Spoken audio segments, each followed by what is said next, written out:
Freedom, man. That's what it's all about.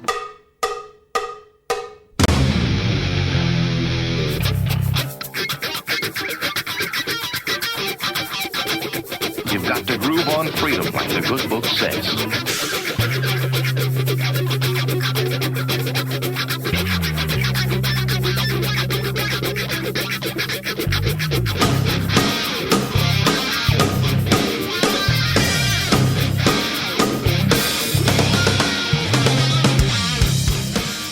Welcome. You are listening to What on Earth is Happening. This show will discuss the topics of human consciousness, mind control, natural law, the occult, and all issues that affect the freedom of the people of Earth. What on Earth is Happening will endeavor to shine light upon the darkness of our world and to offer empowering solutions to the problems we face as humanity approaches its critical moment of choice. And now, here is your host, Mark Passio.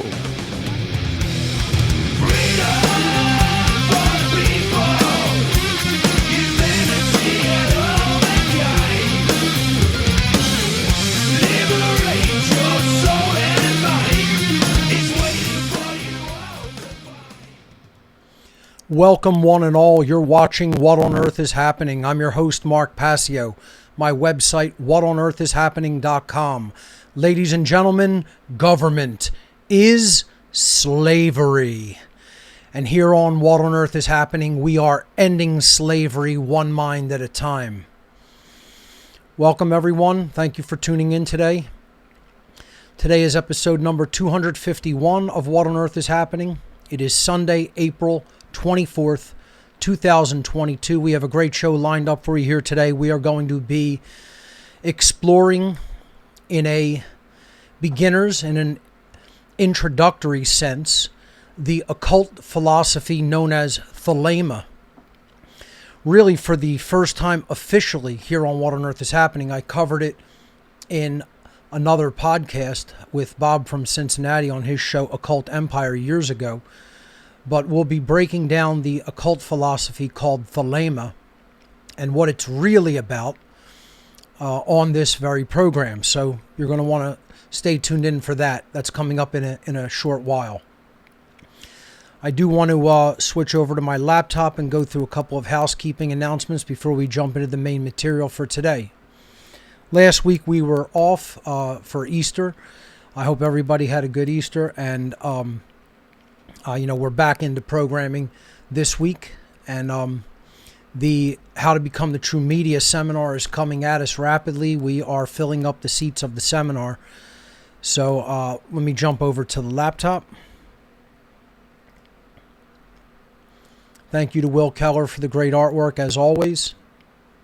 Again, the topic for today, the occult philosophy of Thelema. It's going to be something that some people are going to get, and hopefully they will research more deeply into it. And some people will never understand. They will insist that this is something that I shouldn't even be discussing or talking about, and insist it's what other people have told them that it is, instead of them looking at it for themselves and deciding what it really is from personal first-hand investigation. So we're on the new format, of course, for a 6-month schedule from January through June, after which I will be hosting and teaching the How to Become the True Media seminar. Again, How to Become the True Media 2022 coming at us this July.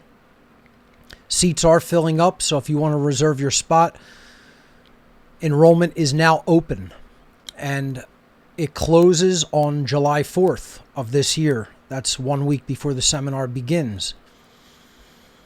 This is a seminar that will teach you everything that you need to know regarding how to do what I do. If you want to start a video podcast, if you want to start an audio podcast, if you want to start a website, if you want to put videos out and talk about what's going on in the world and help to enlighten other people, and help to make them aware of what's really taking place instead of what the lying prostitute mainstream media tells them. This is the seminar for you. If you feel like you have gotten the material that I've been discussing and teaching to date, but you yourself know that you need to teach it to others, and you just don't know how to go about doing that and how to begin that process, this is the seminar. This is what will teach you all of those steps from the very beginning. It's a 23-week intensive seminar. We're going to be talking about a lot of different technological aspects from, like I said, everything from the file system, how to organize files, to making an outline of your thoughts, to making presentations, slides like this, graphics, up through audio, video, and making your own website to keep a central repository of all your work and distribute it out there to others. So the seminar this year is taking place every Monday evening, 8 to 11 p.m. Eastern Time, from Monday, July 11th through Monday, December 12th, 2022. That's a total of 23 class sessions. There is limited space available in this technology seminar. We're hosting it on Telegram this year. A couple of questions have come up. You do need a cell phone to at least get enrolled in the seminar. I really don't recommend taking the seminar on a smartphone, but you're going to need a cell phone at least to get enrolled, because a cell phone is required to download the Telegram mobile app, after which you can download the Telegram desktop app, which I recommend taking the course on. And in order to get that linked to your mobile account, you do need to download the smartphone app. So there were a couple of questions regarding that. You do need a smartphone in order to get Telegram installed on your computer, on your desktop or laptop computer, because it makes you take a picture of the QR code, and that is how it links the desktop app to the mobile app. So I just wanted to put that out there for anyone that did have a question regarding what is needed. All that is needed is a desktop or a laptop computer that is capable of running the Telegram desktop app, but you do need a cell phone to get registered and to get the Telegram desktop app linked to the mobile app. That just should be clarified, and hopefully that takes care of that. For more information on how to become the True Media and to click through to the enrollment page, visit howtobecomthetruemedia.com. Do not wait. Class seats are filling up. I'm still running the t-shirt special clearance. All t-shirts on What on Earth is Happening, 40 to 50% off until stock is gone. I think we have about 10 t-shirts left total. So get them now. They're obviously in limited sizes and colors now that we're rapidly running out. I'll be putting a new t-shirt order in the next week or two, and we should have those shirts in probably about a month. So we'll be back totally in stock with all designs and colors. But if you want to take advantage of the clearance special, 40 to 50% off. All regular t-shirts, short sleeve t-shirts, are over 50% off, about 51 to 52%. And all long sleeve t-shirts that we have left in stock are about 41% off. So take advantage of this clearance special while there are still a few shirts left. You can visit gifts.whatonearthishappening.com to take advantage of that t-shirt clearance. Check out the One Great Work Network, onegreatworknetwork.com. 60 phenomenal content creators all teaching natural law, objective morality, teaching people what's really going on in our world, teaching the occult and the occult sciences. Absolutely. Definitely check out and support all the great content creators on the network, and do support them. They all have donation pages as well. So please support them individually. That's what makes this network keep going. It is entirely supported by viewer donations. We don't charge for anything on the network. No one is charged or has to pay any fees. It's completely open, 100% free. We're trying to keep it that way, so do support everyone who's on the network. And if you're inclined to make a donation to the network, there is a donate page for that as well on the main website at onegreatworknetwork.com. The What on Earth is Happening IPFS project is still going. If you're interested in taking part in it, visit whatonearthishappening.com/IPFS. The main requirement to run an IPFS server for distributing What on Earth is Happening material, you're going to be officially involved in doing that through me, is that you need a home internet connection of 200 megabits per second or greater in the upstream or upload direction. If you don't have that, that will not qualify you to take part in this project. But if you do, you can fill in the form and get the preliminary requirements and technical specifications of what you're going to need at whatonearthishappening.com/IPFS. If there is time today, I will be taking calls on Discord. I don't know if we will have time, but possibly. Depends on how quickly I go through the material. If not, we'll definitely do an all-call-in show on this topic at some point. I may extend the topic into a second week. We'll see how things go. I may want to do more reading into some seminal works of Thelema if I don't have time to do that today. Hopefully there will be time. But if we have some extra time, I'll be taking calls today. You can go to whatonearthishappening.com/Discord. That will enter you into our call-in room on the server. And you could also visit the show page at whatonearthishappening.com/show. And there is a Discord widget on the show page as well. Let me just briefly step out of my slides before continuing. I want to just check something really quick.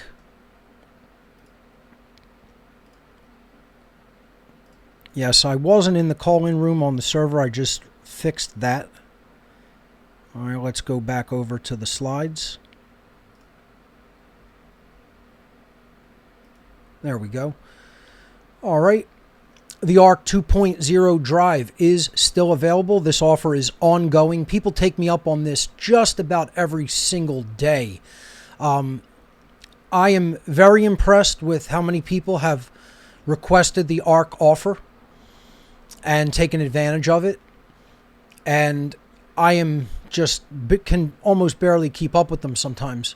Sometimes I have 3 or 4 or 5 in the house at the same time. The ARC drive is a collection of all of my research data, not my material, but an eclectic array of researchers over the years that I've been downloading since I've been online, since back in the mid-90s. And this 2 terabyte hard drive contains 26,000 audio files, 9,500 books, and 3,400 videos from my own personal archive of research and data gathered over the years, and copied onto the 2 terabyte drive that you provide. If you want to take advantage of this unique offer that gets around internet censorship, doesn't require searching the web, doesn't require downloading, it's all there on a drive that you can connect to any computer, any computing device, Mac, Windows, Linux. Visit whatonearthishappening.com/ARC and fill in the form and download the PDF document with the shipping instructions on how to take advantage of the ARC drive offer. People are doing this every single day. I thank everybody who has taken part in the ARC offer. We've gotten a lot of information out there to people this way. So check it out, whatonearthishappening.com/ARC. If you want hard copies of my work in flash drive format, in HD or DVD format, and other items such as t-shirts, stickers, the complete One Great Work collection. It's a flash drive with all of my data all of my material personally that I have ever done since I've started What on Earth is Happening. That's the One Great Work collection drive. My natural law documentary is up there. We have coasters, we have buttons, ancillary items like that, keychains. Visit gifts.whatonearthishappening.com. That is the site of What on Earth is Happening donation gifts. In return for your voluntary donation, I will send you the gifts of your choosing. Gifts.whatonearthishappening.com. Check it out. If you prefer to make a straight donation to the What on Earth is Happening cause and the One Great Work Network, of course, you could do that in many ways through our donation page at whatonearthishappening.com/donate. Many ways to make a donation there. Cash App, GPay, Wise, Bitcoin, Bitcoin Cash, Litecoin, Ethereum, Dash, and our Amazon wish list for technology, which is currently empty. We have the technology we need right now. There's nothing that What on Earth is Happening currently is wanting for technologically. So that's a good thing, and thank you to everyone who has made generous donations over the years. Also, check and money order is there available as it is for enrollment in the How to Become the True Media seminar. And many people have taken advantage of that and have enrolled that way already this year. So that's all the housekeeping announcements for now. Let's jump into our main material, which is the occult philosophy of Thelema. And the first thing I'm going to talk about is the pronunciation of Thelema. A lot of people out there say Thelema. I hear this all the time because they're pronouncing the second E. Thelema is spelled Thelema. And in Greek, the second E is a long A sound.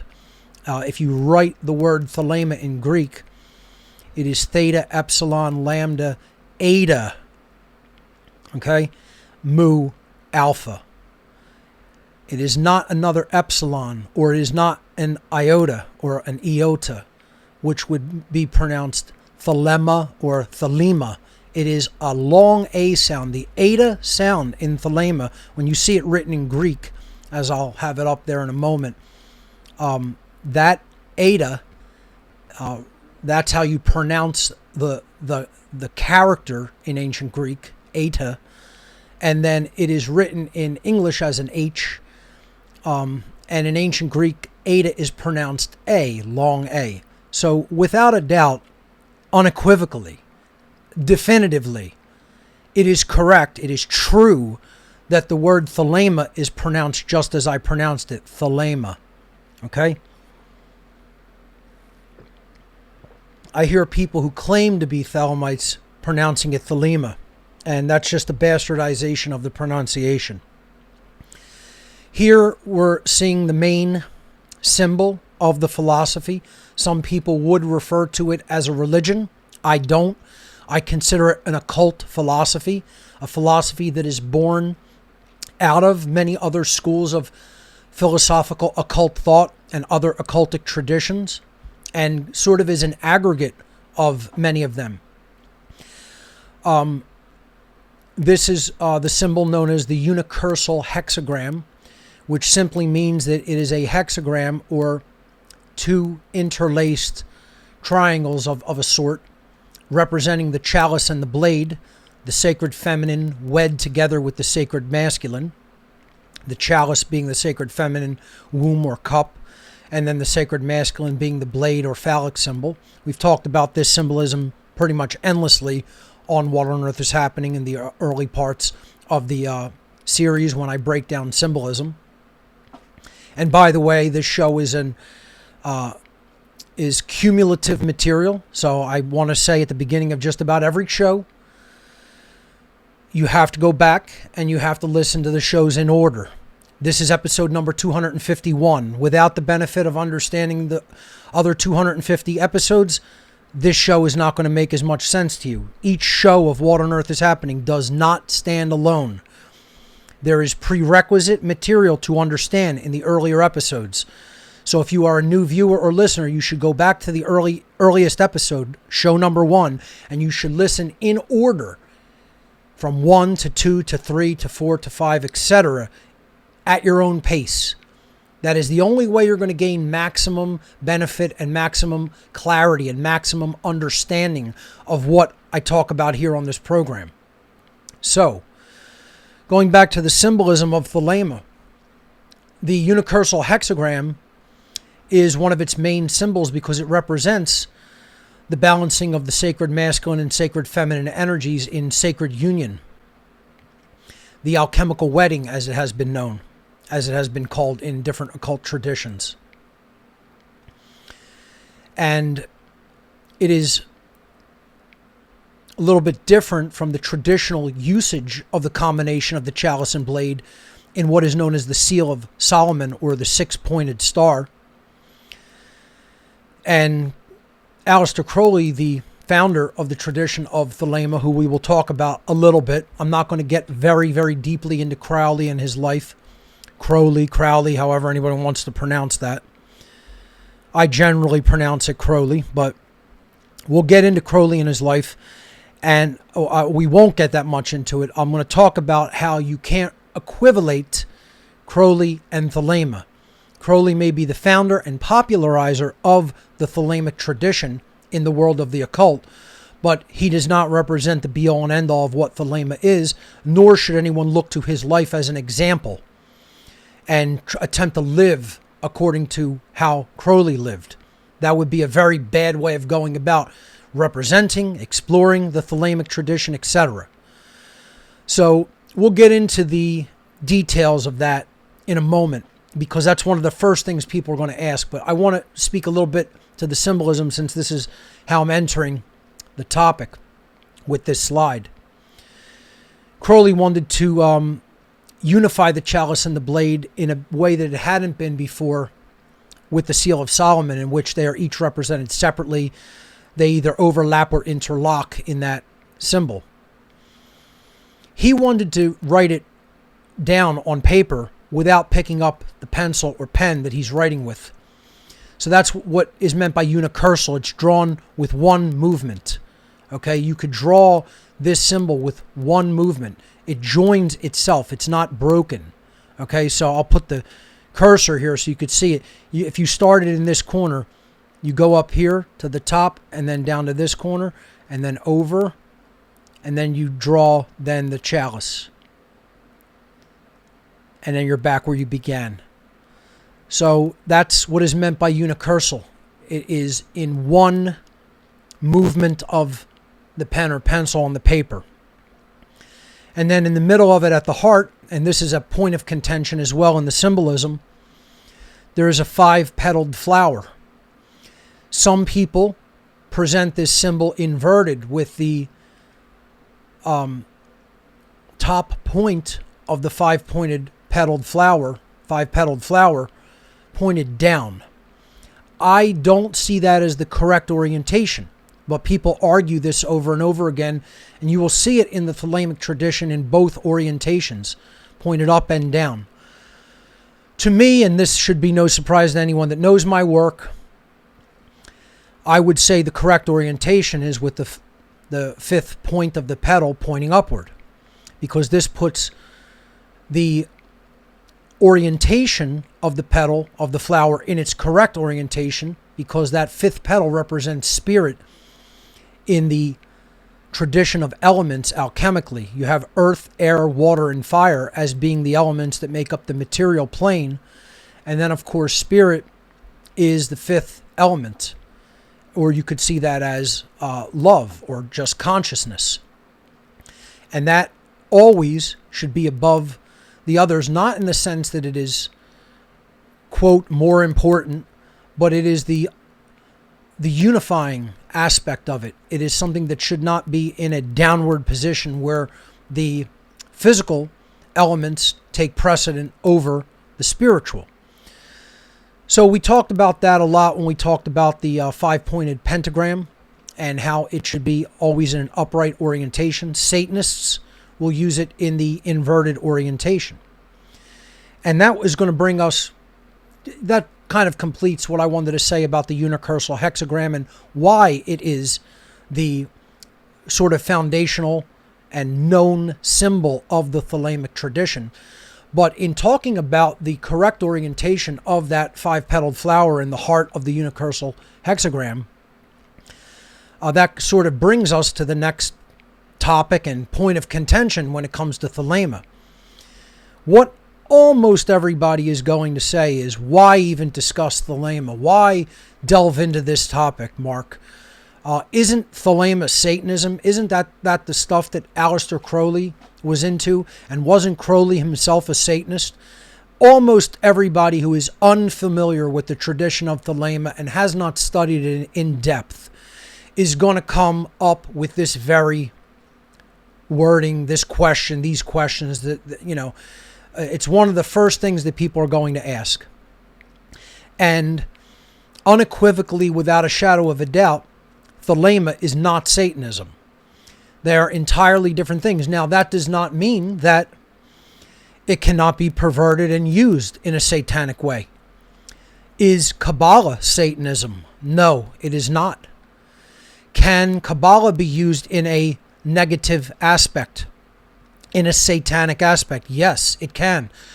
In the dark aspect of Kabbalah, that is known as Klipoth. We've talked about that a little bit on previous episodes of What on Earth is Happening.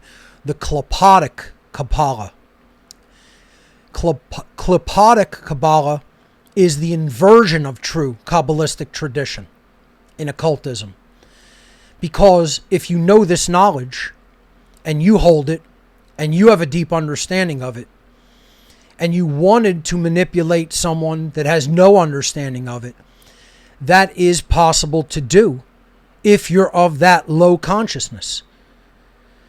So, can Kabbalah be twisted and turned around and turned into a satanic tradition? Yes.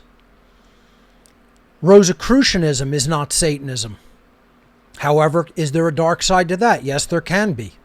Look at the people who put up the Georgia Guidestones and claimed that the person's name was R.C. Christian, or in other words, Rose Cross Christian, which is what a Rosicrucian is.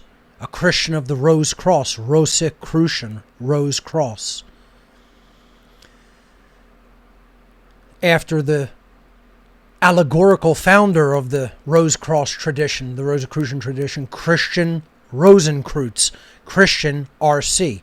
Again, that's who the Georgia Guidestones, which are clearly born of a satanic mindset to try to cull the population down to manageable numbers for the satanic elitists. So can Rosicrucianism be turned around and made into a dark tradition? Yes, it can. That does not mean there is not a pure, unadulterated form of it. Look at Freemasonry. We taught Freemasonry for a few months here on What on Earth is Happening in many episodes. Some high-level Freemasons got in touch with me after those broadcasts and even subsequently later, years later, and told me, you've taught me more about Freemasonry than all my years in the lodge. And I've had people personally who belong to lodge systems of Freemasonry tell me that. Because many of their traditions have turned to the dark side. They're not teaching the esoteric traditions of Freemasonry. They're a disgrace, most of the lodges. Let me tell you what I want. I'm going off on an aside about this because I'm trying to emphasize the point, first of all, that every occult tradition can have a dark side because it's about knowledge and how it is used.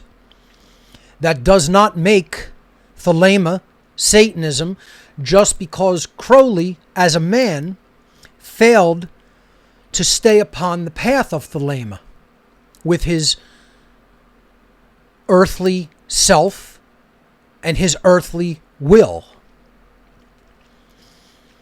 Crowley is no more Thelema, ladies and gentlemen, than any worshipful master at a Masonic lodge anywhere in the world is Freemasonry. Crowley is no more Thelema than Mark Passio is natural law. What hubris I would have to claim that I am natural law. Of course I'm not. I can understand how it works and relate that to others. But that doesn't make me that thing. So Crowley is not the tradition of Thelema, and anybody that insists that he is sorely mistaken and or lying. But this is the problem that happens, and I do want to go off on an aside regarding Freemasonry, as a matter of fact. Crowley integrated a lot of different traditions into Thelema, Rosicrucianism, Kabbalah, of course, Tarot, absolutely. We'll show a couple of the tarot cards from his own personal deck, the Thoth deck, in this broadcast. And again, he fell from the path of Thelema, and some would call that a satanic path. He went down the left-hand path. But that doesn't make the tradition and the philosophy of Thelema satanic. Again, let's say I fall from the path of natural law, and that's absolutely possible. Anything can happen in an individual's life. That does not make everything I said about natural law invalid. Crowley falling from the path of Thelema does not make what he said about what is true regarding the philosophy of Thelema and the path of Thelema invalid. It just makes him an asshole, and it makes him having made poor choices in life and having done bad things. That does not invalidate the philosophy. This is a very mature mindset that has to be, first of all, developed upon the part of the potential student of an occult tradition like Thelema. That's why I tell people this is last in the line. Study simpler occult traditions. I like to tell people study the tarot, honestly. If you're going to delve into an occult tradition first when you know nothing about it, the symbolism of the tarot is very neutral. And when you decode it, it teaches such wonderful things that it's a great place to start as far as I'm concerned. It can get somewhat involved and complicated too as well, but that just challenges your mind. Kabbalah is the same way. There's so many different symbolic, overtones to it, tons of symbolism, wording, cross correlations. You need correlative thinking to understand it. And it challenges the mind, and it brings the brain hemispheres into unison with each other, gets them firing on all cylinders. That's why I love the Kabbalistic tradition. That's why when I decided what occult traditions am I going to really teach in earnest here on What on Earth is Happening, Tarot and Kabbalah were two of the first that needed to be studied in conjunction with each other. That's very true of Thelema. You're not going to understand the Thelemic tradition without a firm foundation in other forms of occultism such as Tarot, Kabbalah, Freemasonry, and Rosicrucianism especially. So let's clear up this question once and for all and get that out of the way. You could say Crowley fell from the Thelemic path and lived a satanic lifestyle for a good amount of time. But do not equate Crowley with Thelema. Once again, we have to take the very adult perspective and attempt to separate the human being from the information that they espouse or that they are talking about or that they are trying to communicate. So people may not like Mark Passio, and that's fine. I'm not required to be liked. I don't require anyone to like me. But is what I'm saying about natural law true? Yes, it is. So, again, Crowley is no more the equivalent to Thelema than Mark Passio is the equivalent to natural law. If you don't like hearing about natural law from Mark Passio, go learn about it from someone else.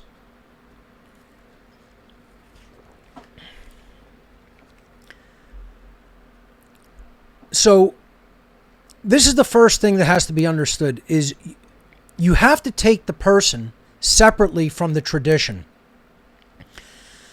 Look at Freemasonry. Can you simply attribute all of the Freemasonic tradition and all of the philosophy contained therein to the lodge system? The lodge system is not Freemasonry. This is why I've told people in studying Freemasonry and in exploring it and teaching it, you don't need the lodge system. The lodge system is largely junk today.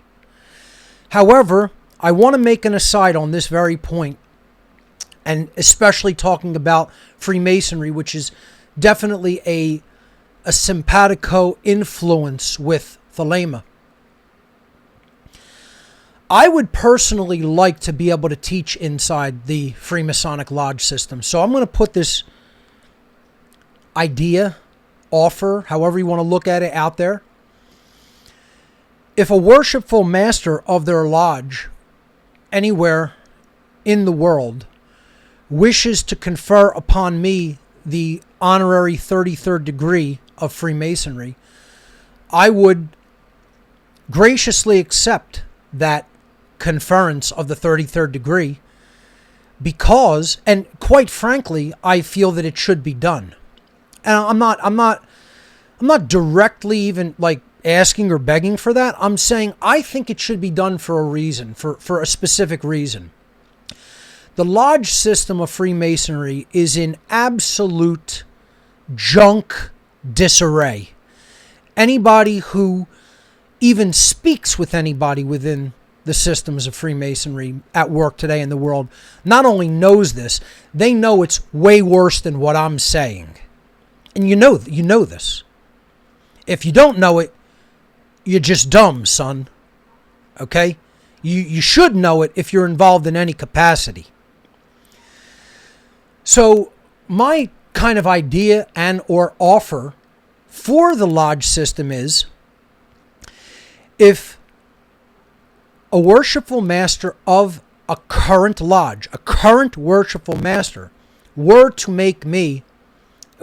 confer upon me the 33rd honorary degree for what I have taught regarding Freemasonry during my career in broadcasting on What on Earth is Happening and the other lectures that I've given and presentations I've done,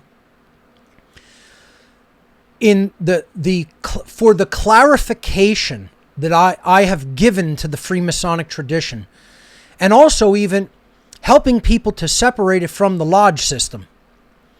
Once again, Crowley is no more Thelema than the lodge system is Freemasonry. They cannot be considered equivalents of each other. They are not equal to each other. Okay, that's the sign there on the slide there for not equal to. Crowley is not equal to Thelema. The lodge system is not equal to Freemasonry. Mark Passio is not equal to natural law. You have to separate human beings from philosophical understanding and ideas. They're not equivalent. And that's discernment. That comes with discernment. Once again, this show is going to fly over most people's heads. I'm going to lose most people. And that's okay. It's not meant for everybody. It's not meant for most people. It's meant for the people that are going to exercise the discernment to really hear what I'm saying and get it. But going back to this idea of, if I were to be conferred the honorary 33rd degree of Freemasonry without even entering the lodge system, like was done for Manly P. Hall, like was done for many other people who the 33rd honorary degree was conferred to, what it would make possible is I, as an individual, would then be able to walk into any lodge system in anywhere in the world, any lodge system in the world, I would be able to walk into, make an agreement or arrangement with people who want to improve their lodge system by teaching natural law, and I could go into those environments and potentially teach an entire class on natural law for one of the lodge meetings. And I'd be willing to do that. I would be willing to offer of my time in that capacity to make a extra special, one-of-a-kind slide presentation specifically about the esoteric tradition of Freemasonry, its symbolism, its allegories, and burst that onto the minds of the people in the lodge system that perhaps are not getting it within the teachings of the lodge. And I know they're not. And the people out there listening to me who are involved in those lodge systems, absolutely know they're not getting it to the extent that they need. Because I've known a lot of Freemasons over the years, and they've all told me the exact same thing, and none of it's getting any better. It's been actually declining and getting rapidly worse as things continue to go on, as more and more influence of political systems and financial systems come into place and into that whole networking arena of the lodge system. So my offer is, it's an offer of my time and knowledge and the way that I do things and my aesthetic that I can bring to the table in a presentation format. If someone who is a worshipful master of their lodge wants to confer the honorary 33rd degree upon me, I will teach in the lodge system wherever someone wants to have me to help more deeply the members of that lodge understand the allegorical and symbolic aspects of esoteric Masonry, esoteric Freemasonry. So I just want to put that out there. But going back to this concept is, people have to stop taking the mindset of, I've heard really bad things about this person, that person, the other person, so I'm not going to look into the philosophy at all. Let me tell you exactly what that is and exactly what you're playing into the hands of. You're playing into the hands of the dark occultists by doing that. The Satanists and the dark occultists want exactly that. Let me say that again so that you fully understand this. The Satanists and the dark occultists who are really running the world want that exact position, that they want that exact mindset to take place in people's minds, because they don't want you understanding Thelema. They don't want you understanding tarot. They don't want you understanding Rosicrucianism. They don't want you understanding Freemasonry. They don't want you understanding Kabbalah. They certainly don't want you understanding Thelema, because Thelema could be the concrescence and aggregate combined expression of all the occult traditions that have come before it. I consider it one of the most advanced occult philosophies personally. I consider that when I really, really deeply understood Thelema and what it was really trying to teach philosophically, my consciousness expanded so greatly at that point, and I got so many things that I didn't get with clarity and with precision previously until I really understood Thelema. So it's been a profound difference maker for me in my life. And I think it can be in other person's lives if they learn how to separate Crowley from the true Thelemic philosophy. If you could bring that discernment to the table as an adult thinker and do that without just single-mindedly focusing on Crowley's deeds in life, which, once again, no one is telling you to emulate. That is the last thing I would ever do. You do not want to live like this guy lived. You do not want to do some of the things this guy did. He was a gray occultist at best. Certainly not a light occultist. Was definitely an elitist. Definitely worked for intelligence agencies while he was alive. I believe long term he did want true freedom to express. However, his behaviors were not in alignment with that.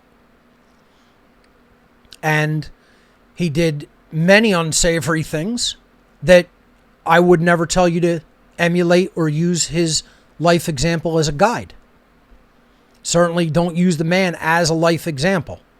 It's the idea of do as he said, not as he did. Because his writings are profound and deeply spiritually awakening if one understands them. He wrote in a lot of code, he wrote in a lot of cipher, he wrote in a lot of numerology and a lot of allegory. He wanted to encode it because he wanted people to work for the understanding. So everything was a symbol, everything was an array of numbers and meaning, a correlation, correlative meaning. He didn't want to explain things straight out, to de-occult them. See, that's what we're doing here on What on Earth is Happening. This is a de-occulting broadcast. Crowley still wanted the information occulted and kept for the initiates who he felt deserved it. He was still of that Hermetic mindset, right? Again, Hermeticism. You could look at that tradition. You could look at that philosophy, which is wonderful. But is there a dark side to the Hermetic tradition? Yes, there is. If you don't understand that, you don't understand the occult. The occult is a dual-edged sword of knowledge. It can cut both ways. And even something like Hermeticism, which people somehow insist was the one that remained pure throughout the ages, can be turned into a dark tradition and an elitist tradition. They didn't get the job done, right? Did the Rosicrucians get the job done? Is humanity free as a result of the Rosicrucians putting their knowledge out into the world?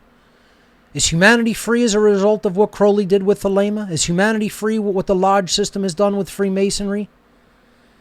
Is humanity free as a result of what the Hermeticists did with the Hermetic tradition and philosophy? No. All of them fell short. All of them failed.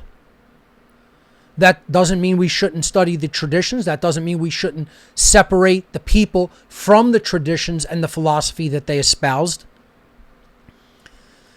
And it means that clearly higher level understanding and knowledge that needs to be built on those foundations is required. And that's part of what I'm attempting to do with What on Earth is Happening, and have been since day one. And also trying to teach people the way that people have gone about teaching the occult has failed.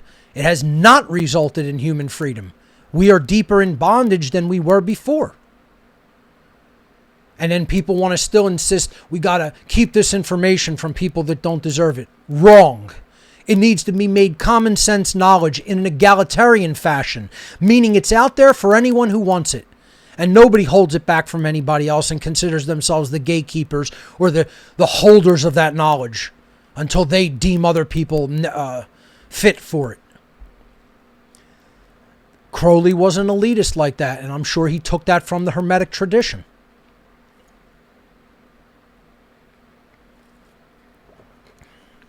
And it's a mistake. It was a mistake thousands of years ago. It was a mistake when Crowley did it in the early 1900s. And it's a mistake now to anybody still doing that ridiculous mindset of saying that this knowledge should be held for an elite few. Absolutely incorrect. It should be distributed widely and freely and made available for all so that it can become common sense. And that's the only way humanity is going to become free, is when this knowledge becomes common sense once again. Or perhaps for the first time in human history, is probably more accurate to say. So then if Crowley isn't Thelema, then what is Thelema? Well, Thelema, spelled in the Greek, theta, epsilon, lambda, and this is incorrect here. I have to correct this. I said it myself that it was... There it is. That is how it is spelled. I apologize for that. Let me see if I have that incorrect anywhere else, because I'm going to have to fix it. I'm going to just quickly fix that where I made the error in there putting an epsilon myself. So I was thinking about it, and that's what made me do it. I just want to make sure I don't have that like that anywhere else. Let me step out of the slides real quick to just go correct that. So, yeah, let's now that I'm bringing it up in Greek, I'm just going to step through the slides and just make sure I don't have that error anywhere else. I don't believe that I do. It looks like everywhere else that it was written, it is correct. So let me make sure. Yep. Everywhere else in the presentation, it's correct. So just on those two slides, I had it spelled with an epsilon. So let's jump back. I apologize for that. All right. There is the correct spelling. So this is written in the ancient Greek characters. That's a capital theta at the beginning, then epsilon, then lambda, then eta, then mu, then alpha. So these characters in Greek, the theta represents the th sound, th, okay? Then you have the epsilon, which is the short e sound, eh. Then lambda, which is L in Greek. Then eta, that's this character right here that I'm underlining with my cursor. Sorry, right there. Next to this is the lambda, and then this is the eta right here. It looks like an elongated N, okay? Or an H kind of without the top piece of the H. It would be transliterated into English as an H. And then next to that there's mu, which is an M, and then alpha, which is A. So put read together, it's Thelema. T-H-E-L long A-M-A. Okay, Thelema. Thelema is an occult philosophy founded by Aleister Crowley in the early 1900s. One of the main tenets of Thelema. I have another error here. I need the word is in there.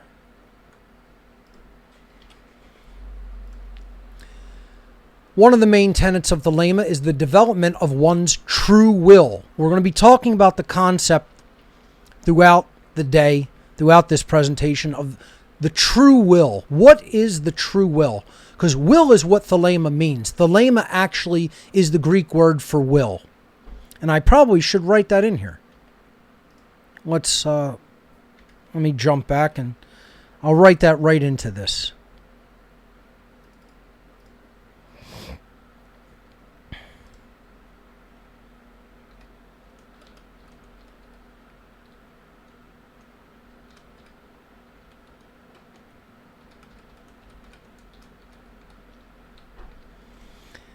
You see a little bit of what we'll be teaching in how to become the true media, which is modifying slides in a slideshow.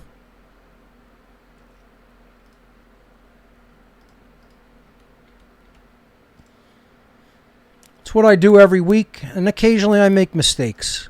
So there, it's fixed. Okay. So I think that reads a little bit better. Thelema, the Greek word for will, is an occult philosophy. Let's even put that in inside. Hold on.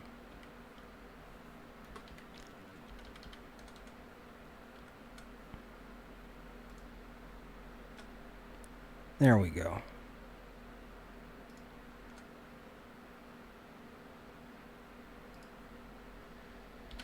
I think that reads even better. Thelema, and then I'm writing in Greek, Greek for will, is an occult philosophy founded by Aleister Crowley in the early 1900s. One of the main tenets is the development of one's true will, the life path of a being who has raised their consciousness into alignment with universal spiritual law. That is the true will. Regardless of what anybody else is going to attempt to tell you about what something like do what thou wilt shall be the whole of the law means, which we will talk about that information. We will talk about that phrase, okay? And we're going to talk about what is the true will. What does that phrase mean? What does true will mean in Thelemic philosophy? It means that you're on the spiritual path that you are truly meant to be on, that is your purpose in life. And people always leave off the second part of do what thou wilt shall be the whole of the law.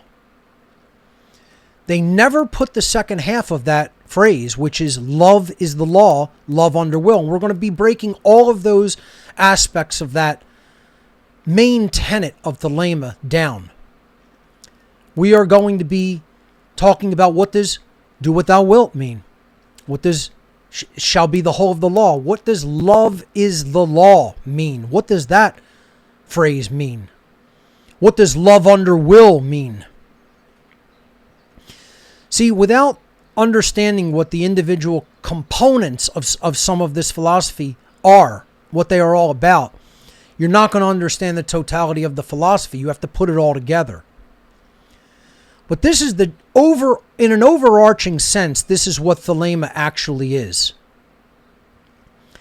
It is a occult philosophy, and it is ultimately about the alignment of one's life path to the will of creation, which is natural law. As just about every other occult philosophy, that's what Thelema is ultimately about. So let's continue. Again, that's what I'm explaining here in this next part of this slide. Like most other occult traditions, the grand purpose of the Thelemic philosophy is to guide its adherents to a deep understanding of natural law and align their behaviors to the will of creation, which would have a great impact in maximizing human freedom if people were to do that. If they were to learn any one of these occult traditions, as we talked about, what is Kabbalah's true purpose? Kabbalah's purpose is about helping humanity to align their behavior with the will of creation, with the will of the divine. It's about the understanding of the interrelationship between man and creation.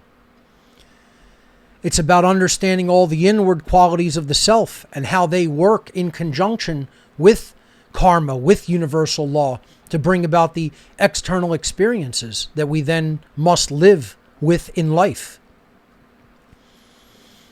Freemasonry is the same thing. Through its symbols and its allegories, it teaches us how to align our behavior with universal law, with the laws of the creator of the universe, or as it refers to it as the grand architect of the universe.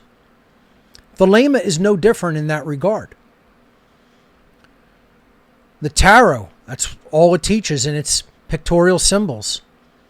The forces of the universe, the forces that are indwelling in the individual, and how they totally interrelate to each other as a system of correspondences through pictorial images. Rosicrucianism teaches the law of one. It teaches universal love. It teaches heart-based intelligence. That's what the rose on the cross is all about.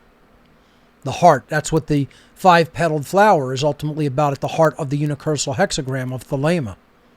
Heart-based intelligence. You know, the heart combined with then the power of the mind and the action of the body. So you have body, mind, spirit. The Trinity, united.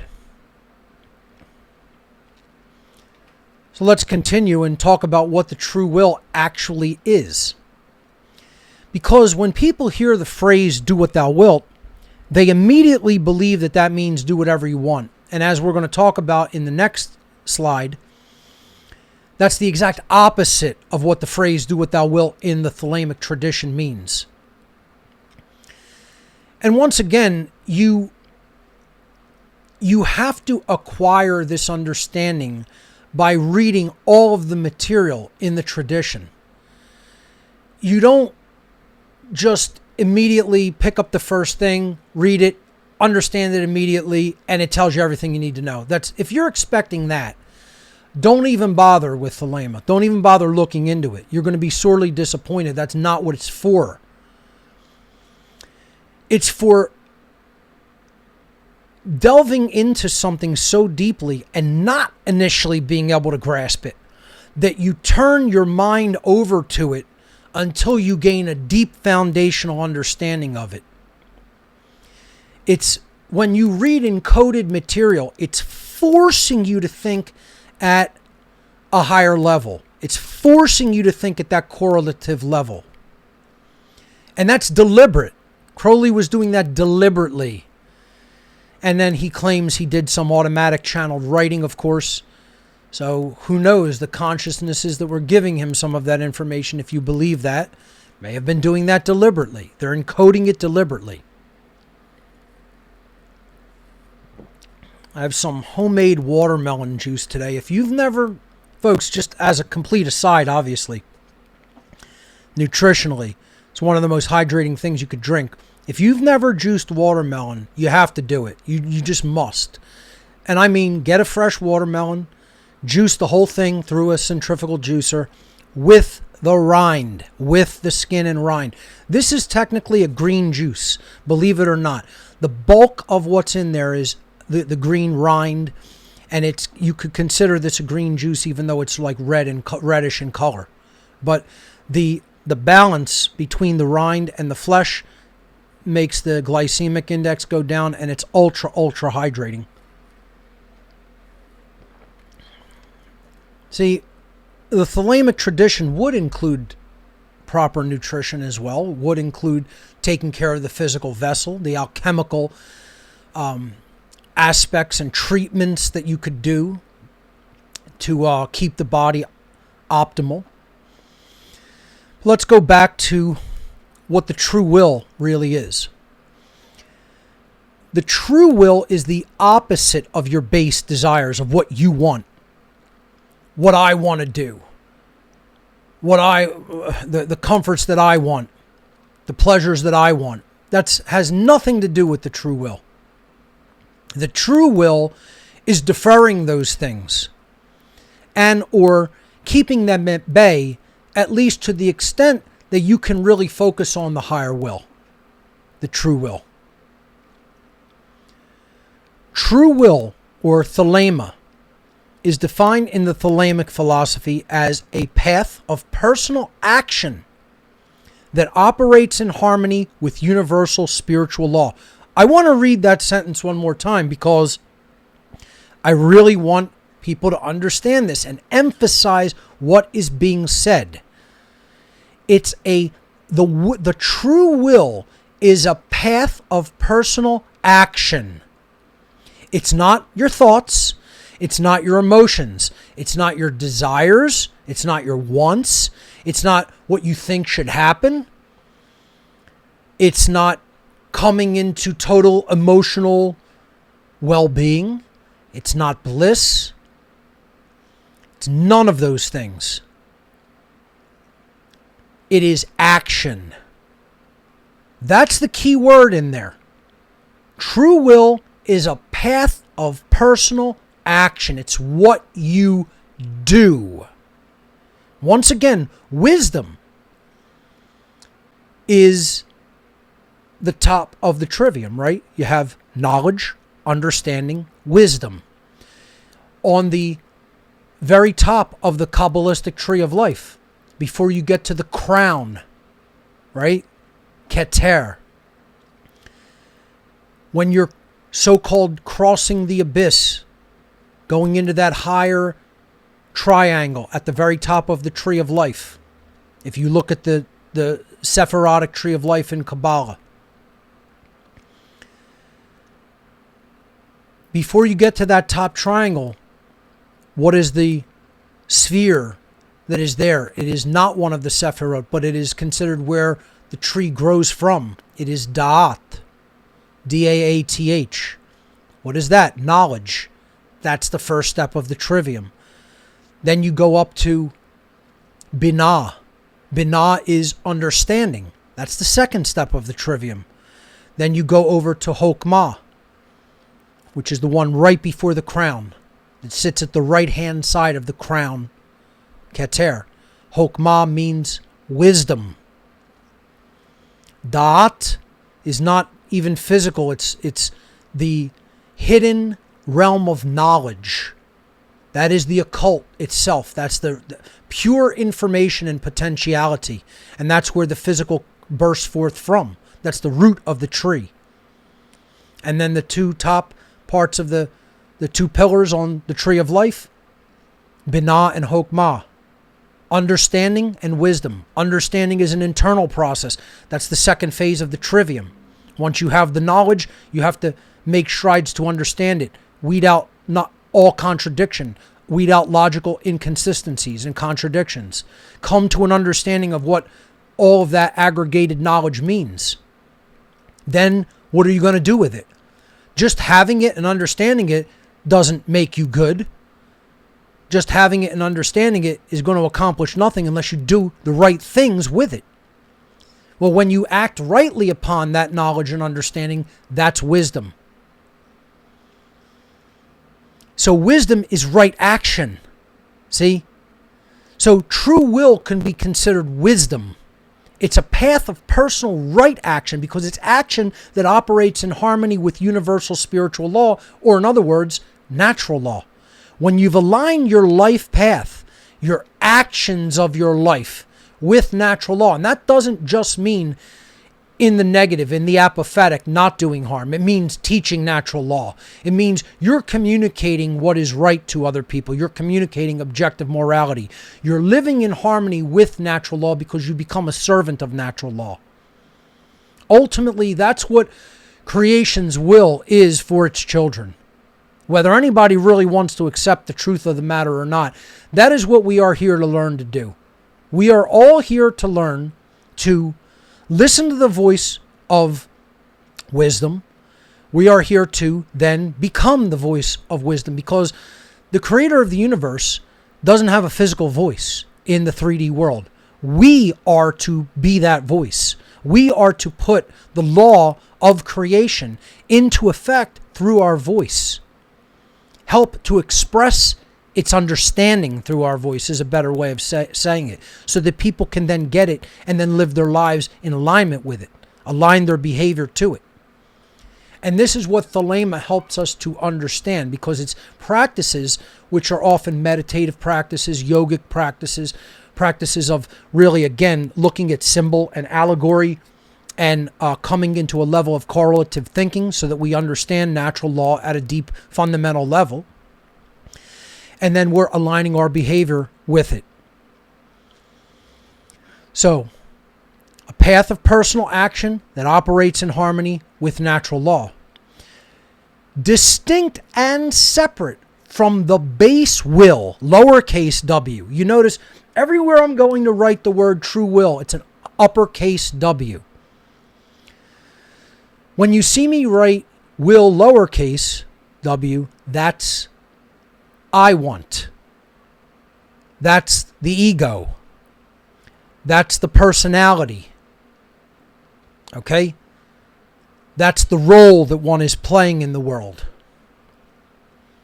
Higher case W, capital W, uppercase W, is the true will of Thelema. Lowercase w is, what do I want for me? My desires. My comfort,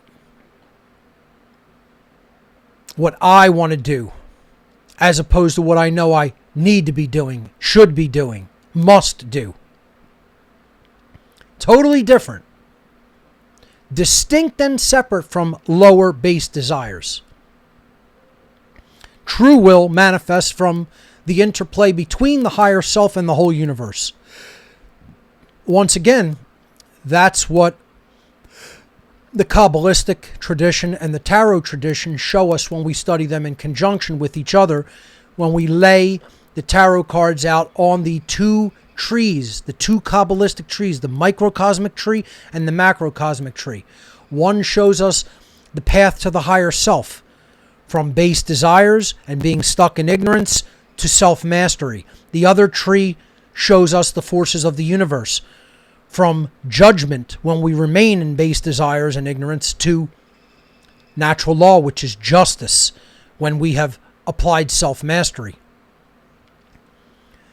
So that's where true will is born from. It manifests from the understanding and interplay of the higher self and all of creation. So it's the understanding of the self and the understanding of the forces that are at work in the cosmos, both physical and spiritual and behavioral laws. And the true will then, once we have developed that interplay and we have begun to develop the true will, that path of action will guide us, those of us who will follow it, who will actually do that action. Meaning they've come into a place of wisdom. It will put you on to your ultimate purpose in life. It will put you onto the purpose that you manifested here for. And see, I could say all day, yes, I'm bitter about, from an egoic point of view, from a personal point of view, I'm bitter I've done all of this work and the world is still completely enslaved. Let's face it, I got a big chip on my shoulder about it from a personal point of view.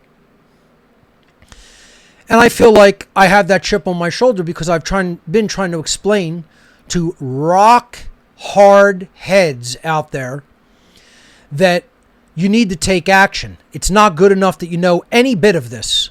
You can know every bit of this and it's useless unless you yourself are taking action based on it, because that's the whole and all-encompassing, all-important word in this entire exchange. If you don't understand that the true will is action, it's not about anything you want, it's not about what you know, it's not about what you feel inside, it's about what are you going to do?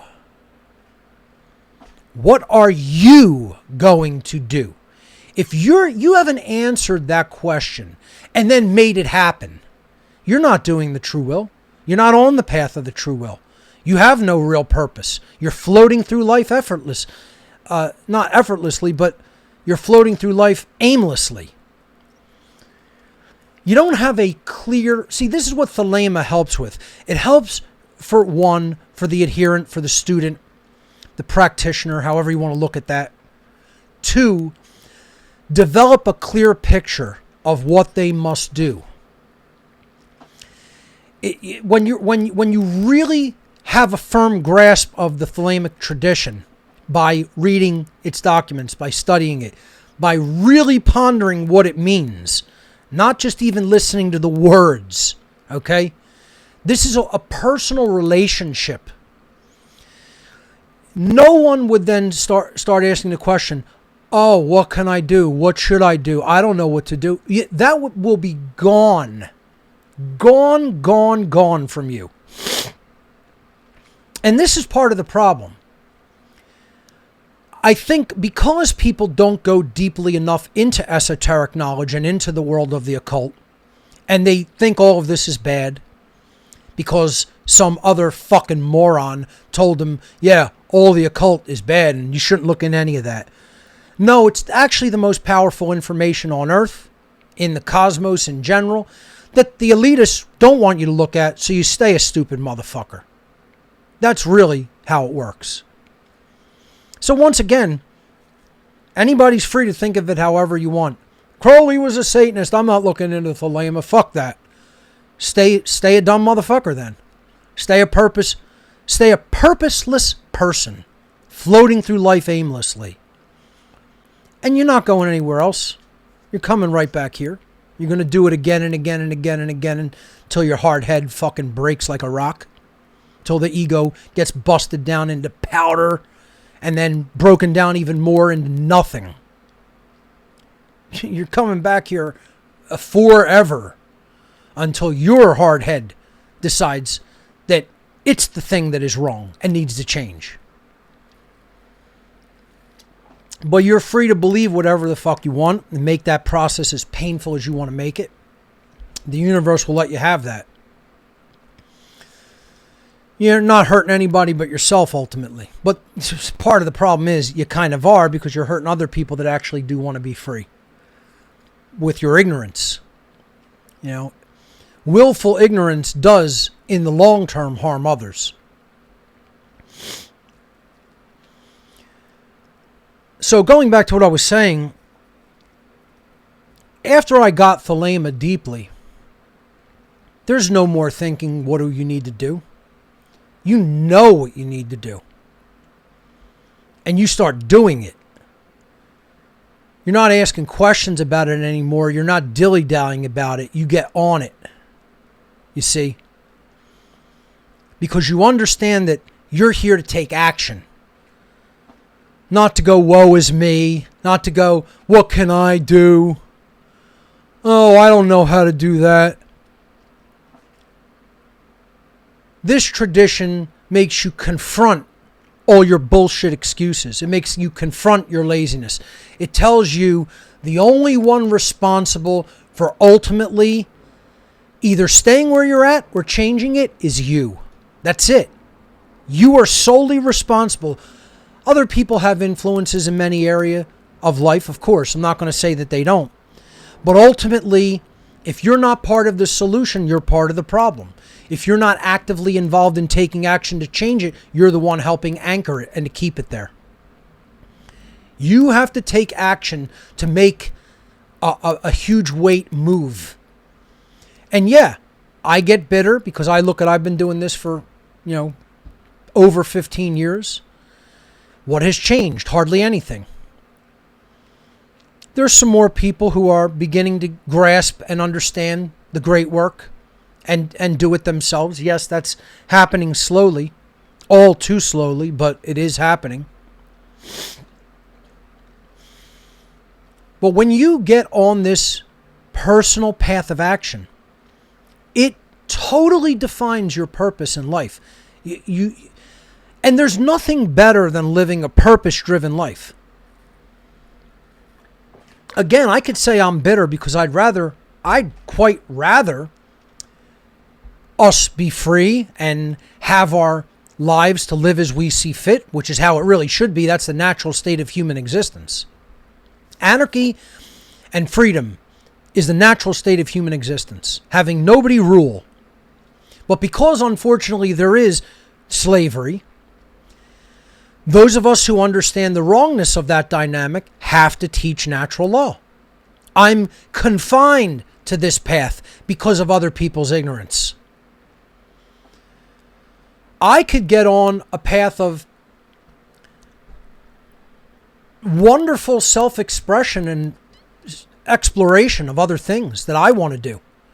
I've said many times I could have become maybe a musician, a painter, an inventor, who knows? I think I have all of those things inside of me.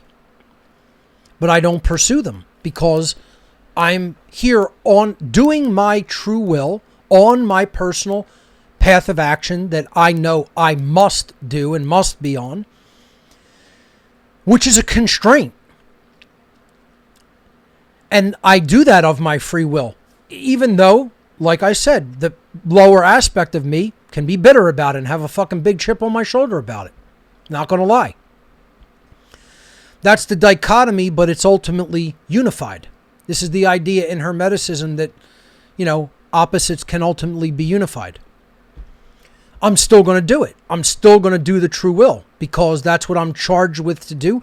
It's a bond. It's a constraint.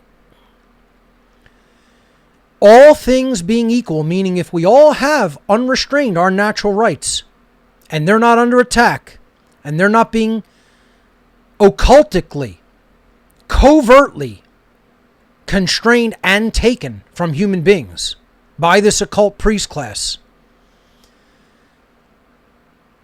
If that were not the case, I'm not bound to do this. It would be a good thing to have this be common sense natural law. But pretty much if the enslavement of humanity weren't the problem, you could pretty much rest assured natural law is commonplace in that instance, in that scenario. See, when decadence goes into place and corruption goes into place and evil manifests like it has, that's when the true will of having to teach natural law becomes a constraint. It becomes a bond. And I'm not saying that's a bad thing. I'm saying I do it out of my own free will because I know it must be done. It's required. It's a requirement. That makes it a bond. It's like obtaining food. It's a requirement. You're going to have to do it. So that's a constraint. It's a boundary condition. That's what law is. It's a boundary condition. It's a set of conditions that are in place that have requirements, must be fulfilled, are always in place, are constraining, are binding.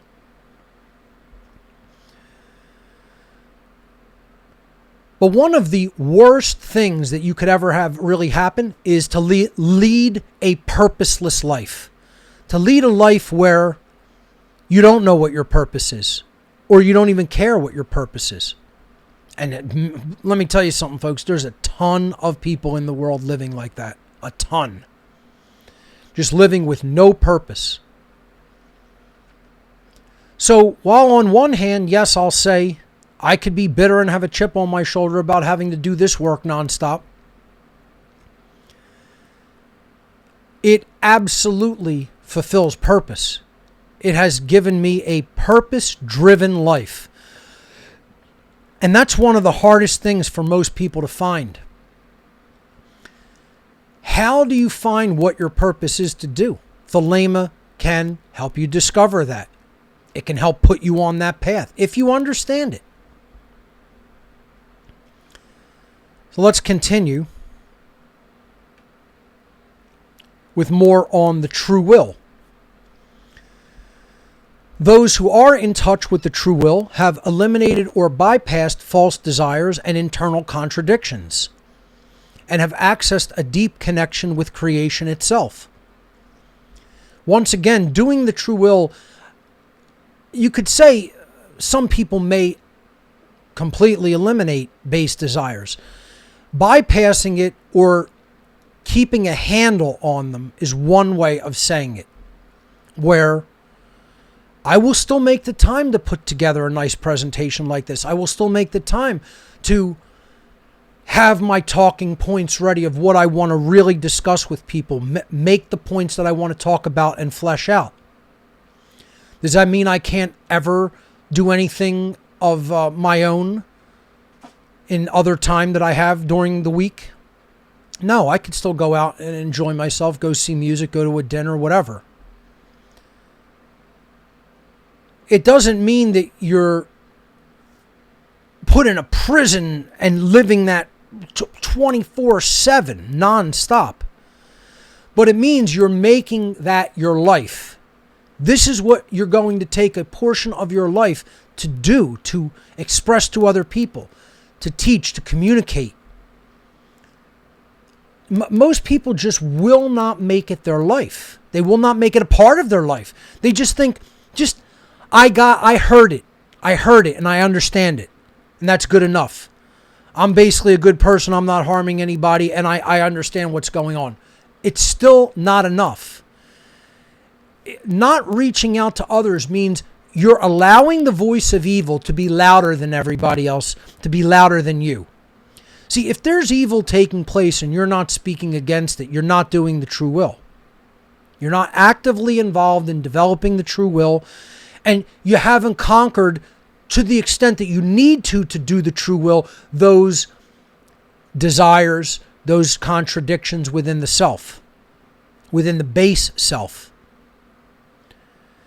See, it doesn't mean that someone living the true will has no base desires. It doesn't mean you live in an ascetic, monk-like lifestyle, okay? That's what you have to understand. Thelema is not that. No occult tradition is that, truly. Those ascetic traditions are largely Eastern and some Middle Eastern traditions, and they're not healthy, quite frankly.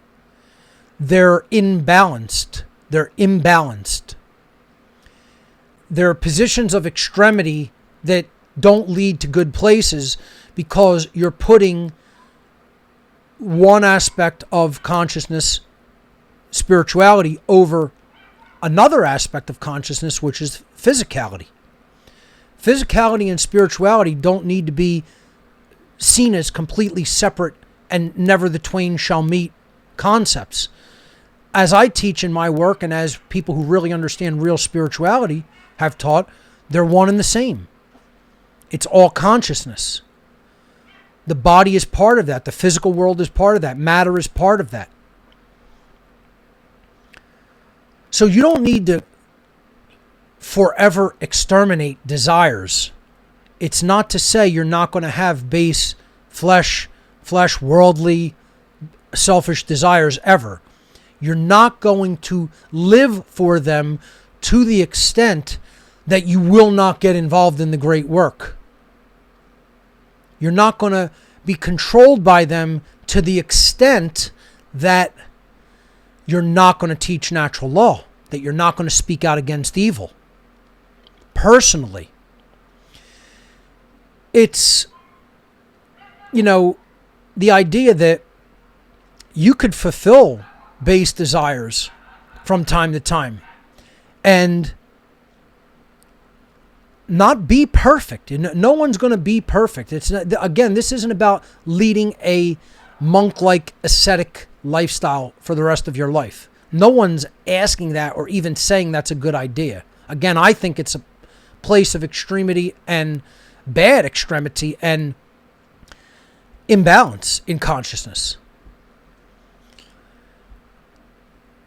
But what I'm trying to get at here in the true will is that you keep those things in check to the point where you are making the doing of the great work an absolute part of your existence. And I personally don't feel that there's any excuse for people not to do that. I think that we live in the type of culture and settings, largely here in what you would call the first world, Western civilization, the people I'm largely speaking to. We have the resources, we have the information, we have the connectivity, we have the time even, where we can dedicate a certain portion of our life to this work. And that is the beginning of the activation of the true will. And then in the second sentence here, I'm saying, as more human beings discover and achieve this state of consciousness, meaning the alignment with the true will, and beginning to do that, accessing that deep connection with creation, as more human beings discover and achieve that state of consciousness, the more human life will flow without resistance in the aggregate. Again, this is the law of freedom.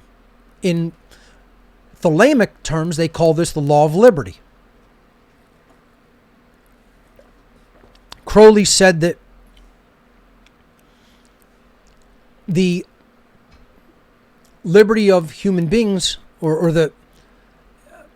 he expressed it as the control of the state will be a function of the attainment to liberty of each human will. I'm paraphrasing. But basically, it's like as people are doing their true will more and more, the state and the controllers will have less power and more freedom will manifest in the world. It's a function of the individual will. I'll see if I could even find the phrase. Give me a moment, because it's worth putting up here into the presentation. I'll actually add it in during the show. But this second sentence is what I'm saying. It's what I call the law of freedom. As more human beings are doing this true will, doing the one great work, teaching natural law, teaching objective morality, life will flow with less resistance. We will actually begin to get what we want when we do the will of creation instead of our selfish wills. As we become more moral and teach objective morality and spread objective morality, humanity becomes more free. As we refuse to do that and don't care about objective morality and let tyrants take over, humanity becomes more and more enslaved.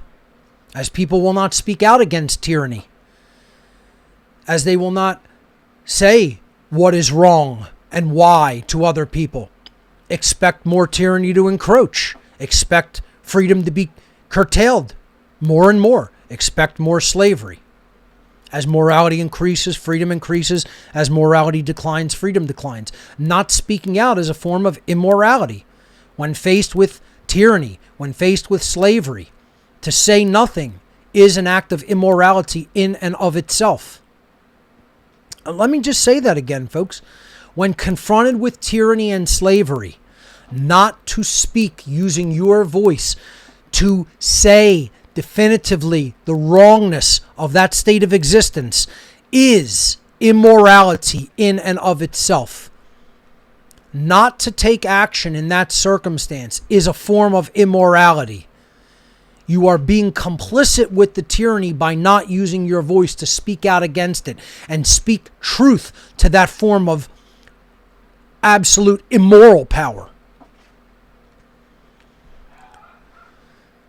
I apologize for the background noise, folks. I can't control that, what's going on outside. Hopefully that's not coming through too much over the broadcast, but it's a warm day here in Philadelphia. I do have the windows open and I have the fan on in here, so if there is a little bit of background noise, I apologize for that. There's a dog constantly barking outside, and it's kind of distracting to me. But anyway, I think I've explained the true will to my satisfaction, so I'm going to move on. The phrase, "do what thou wilt shall be the whole of the law," is a huge expression in the Thelemic philosophy. You hear it over and over again, and people use this phrase completely incorrectly, don't know what they're talking about, to insist that this is a satanic ideology. And Thelema is basically Satanism, because it's saying, do whatever the hell you want. There's no consequence. There's no law. Do whatever you want. Wrong. 100%, 1,000%, 1,000,000% wrong. Absolutely incorrect. If you think that, you don't know what the fuck you're talking about. And yet, every single solitary day, I hear some other fucking chump say, "Oh, Thelema, do what thou wilt. That's Satanism. Do whatever you want." You don't know what the fuck you're talking about. And I have to just say it that way. I just got to come in strong just like that, just to get it right out there confrontationally. First, you're wrong. That's not what it is. That's not what it means. Yes, you're wrong. It's not correct. It isn't true. You're wrong. Let's get that first and foremost out in the open, very clear. And I've said this ad nauseum amount of times, and people will still insist. No, I'm right. That's Satanism. No, you're a dunce. You don't read. You don't understand. You don't have discernment. I do. I'm correct. See, sometimes people just have to be told like a little fucking child, unfortunately. Because it's so blatantly out there in all the information that a child could go look it up and find the incorrectness of the contention that do what thou wilt means do whatever you want, and that means Thelema is Satanism. A fucking 4-year-old can go find the contradiction to that. That isn't true. That's how much availability of information there is in that regard, regarding this philosophy. And people don't do it. They just roll by what they heard, by what somebody else told them, that they know nothing about from a first-hand perspective, because they haven't actually downloaded the material and fucking read it. Maybe that's where people should start with anything, is downloading the source material and reading it. God forbid. That involves an investment of time and effort. We can't have that. Can't have that. You got to make a quick snap judgment on what some other fucking idiot said. You don't know that? That's how we roll in the 21st century, boy. We don't read.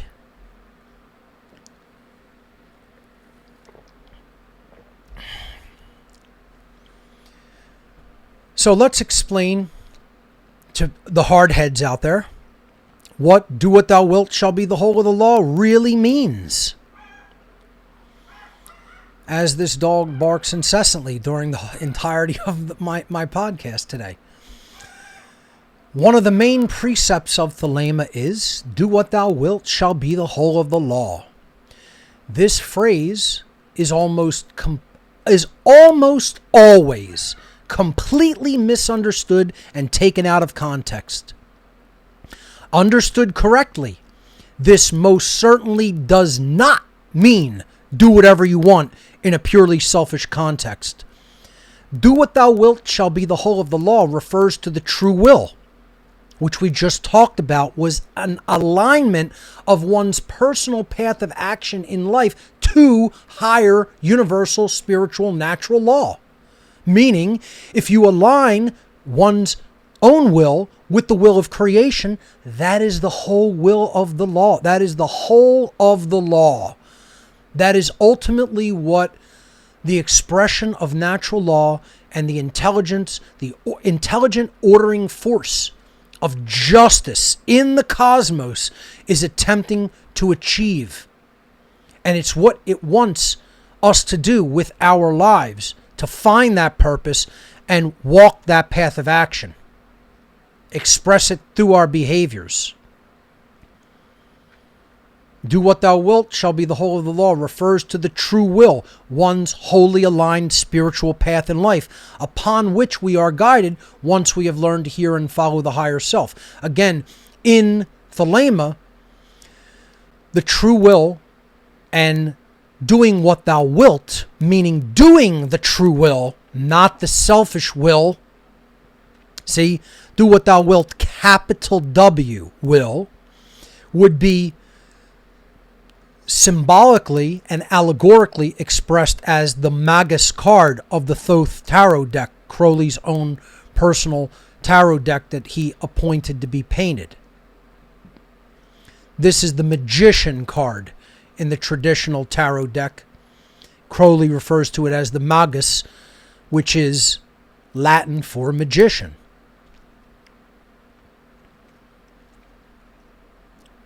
And you know, you could see he has the 4 elements there. And then the 5th element expressed as his crown chakra exploding with the serpentine energy up to the Grail and the wings of Ma'at. A lot of alchemical symbolism, a lot of Egyptian symbolism in Crowley's Thoth deck. You see then the baboon creature in the background there, reaching up to try to reach the Magus and maybe possibly pull him down from his perch there. And that represents our base desires, which we have to tame. They're always there. They're not gone permanently, but we keep them under control. And we don't allow them to pull us down from that path that we are walking, which is that thin, straight line that the Magus is on. It's beautiful symbolism if it's understood. If it's not understood, people go, oh, it's a guy standing there with like a cup and a dagger, and they don't grasp what they're seeing. Because this is what people who aren't literate in occult symbolism do. They see things at just face value and they have no idea what any of this represents. You know, you have swords, wands, cups, and coins, the 4 suits of the tarot, the 4 alchemical elements, coins representing earth, resources, bodily characteristics, etc. We have the intellect represented by the sword, or the dagger in this case, the wand, or the cup representing our emotions, our emotional intelligence and heart-based intelligence, and then of course the wand representing the will, fire. So air would be the intellect, the dagger, water, the cup, obviously, which holds water, representing the emotions, and then fire, the wand, which is action. We broke that down pretty extensively when we covered tarot and the 4 suits of the tarot deck, like the 4 suits of the playing card deck. And the Magus wields all of these tools because he's attained self-mastery over the base desires to walk the path of the true will and be the servant of creation and fulfill natural law. Hence, do what thou wilt is the whole of the law. Brilliant symbolism. I like how he puts the baboon creature in there to represent the base desires aren't going anywhere. They're still there. We have to achieve ownership over them and not let them own us. I like some of the things that someone like Jordan Peterson says. I wouldn't say he has a total understanding, especially not of the occult philosophies out there, and definitely doesn't understand the power structure of the world as it truly exists. But one thing he said is that I liked, which talked about this restraining of the base instincts. He has a quote out there that says, a good man he says, a man who isn't dangerous isn't a good man. You know, a truly good man is a very dangerous man who has it under his voluntary control. I may be paraphrasing slightly, but essentially that's it. A truly good man is actually a very dangerous man, has the potential for great destructive behavior, great violent behavior, or self-defensive behavior, if you would. But he's keeping that under his voluntary control. That potential danger that he represents. That's actually always a potential.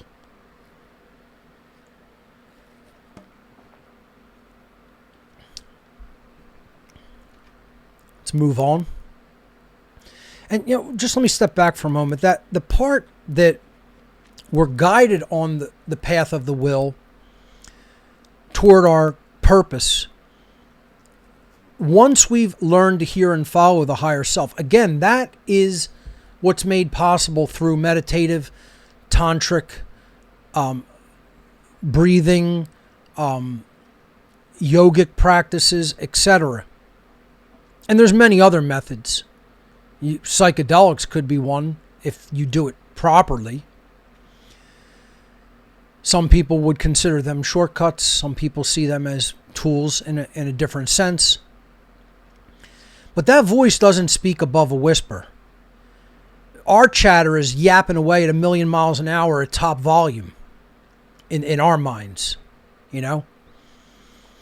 It's the thing where, like, you really ask people what they believe, and they say some of the most contradictory, nonsensical things about what they believe is going on, happening, what they need to do. When you just sit them down and say, really be in the room with that thought. Really focus on it. Sit in front of the mirror and tell it to yourself like you're trying to get the other image to believe you. And you'll realize how full of shit most of us are all day, every day of every second of the day. This is what these practices that are part of Thelemic practices are about. It's about having that conversation with the self and really have the conversation. Am I doing what I'm supposed to be doing? Am I a coward? Am I on the path? And do I really have a purpose in life? Am I fulfilling it? I can honestly sit there and say, I've asked myself those questions. I've had the conversation in the mirror over and over and over and over and over again. I've conquered, to the extent that they're not owning me, those base desires and fears and contradictions not to do the great work, not to get on the path of the true will, and I'm truly on it. I could say it honestly. I can answer that honestly. How many people can? Most people, you are constantly lying to yourself. You're constantly saying bullshit to yourself and trying to get your ego to believe it. And most people will pick it up and go, yeah, that's true. Oh, yeah, I believe that. I can buy into that. See, it often takes somebody confronting you with your own bullshit for you to even hear what you're telling yourself. You know? It's part of the problem is that most people don't have anybody that will do that. People don't want to create confrontative scenarios. They don't like being in that state where, oh my God, he just said something that really hits home. People have done it to me in the past, and it's been an uncomfortable situation. And guess what? If it's true, I look into it and change. If it's not true, then I'll say, that's your opinion, and that's your advice. But there is a difference between it being true or not. Make no mistake about it. Has nothing to do whether you like what you're hearing or not. And see, that's part of the practices of Thelema. When you research them, look into them, do them yourself. They get you to sit there with those thoughts and weed them out. Weed out the inconsistencies. Weed out the contradictions. You eventually have a conversation with yourself where you're telling yourself how much bullshit you've believed, that you've told yourself, that nobody else even had to tell you. You're eager to tell yourself a handful of bullshit and believe it. And do what thou wilt shall be the whole of the law is part of breaking that ego down. See, it's getting to hear that voice that never speaks above a whisper. That is the connection to higher self. You got to get the other chatter out of the mind, and there's techniques for that. For those called to the path of the true will, it refers to the one great work of truth, love, and freedom. That is what the true will ultimately refers to.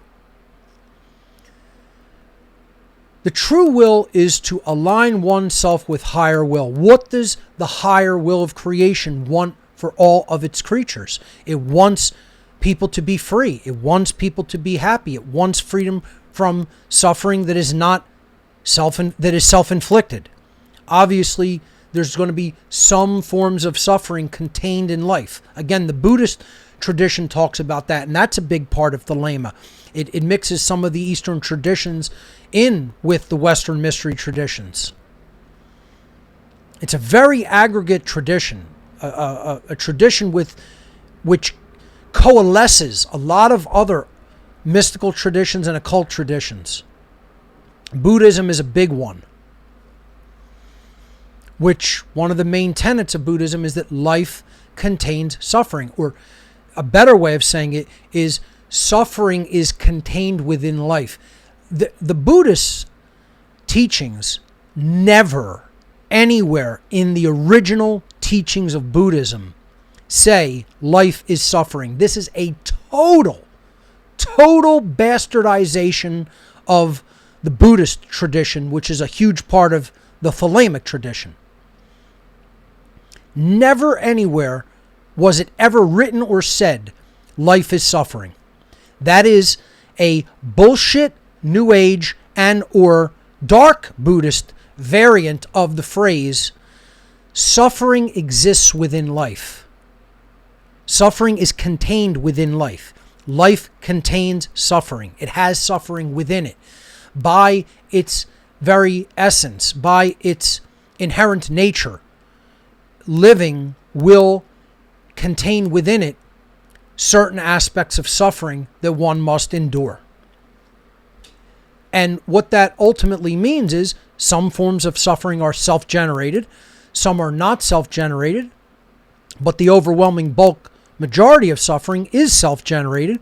And if we learn how not to create that suffering, we won't experience it. It will be alleviated from us. That's the path of Buddhism, the noble path, etc. Now you have the noble truths and then the noble paths. And, one of the noble truths is there is a method for not generating those forms of self-inflicted suffering.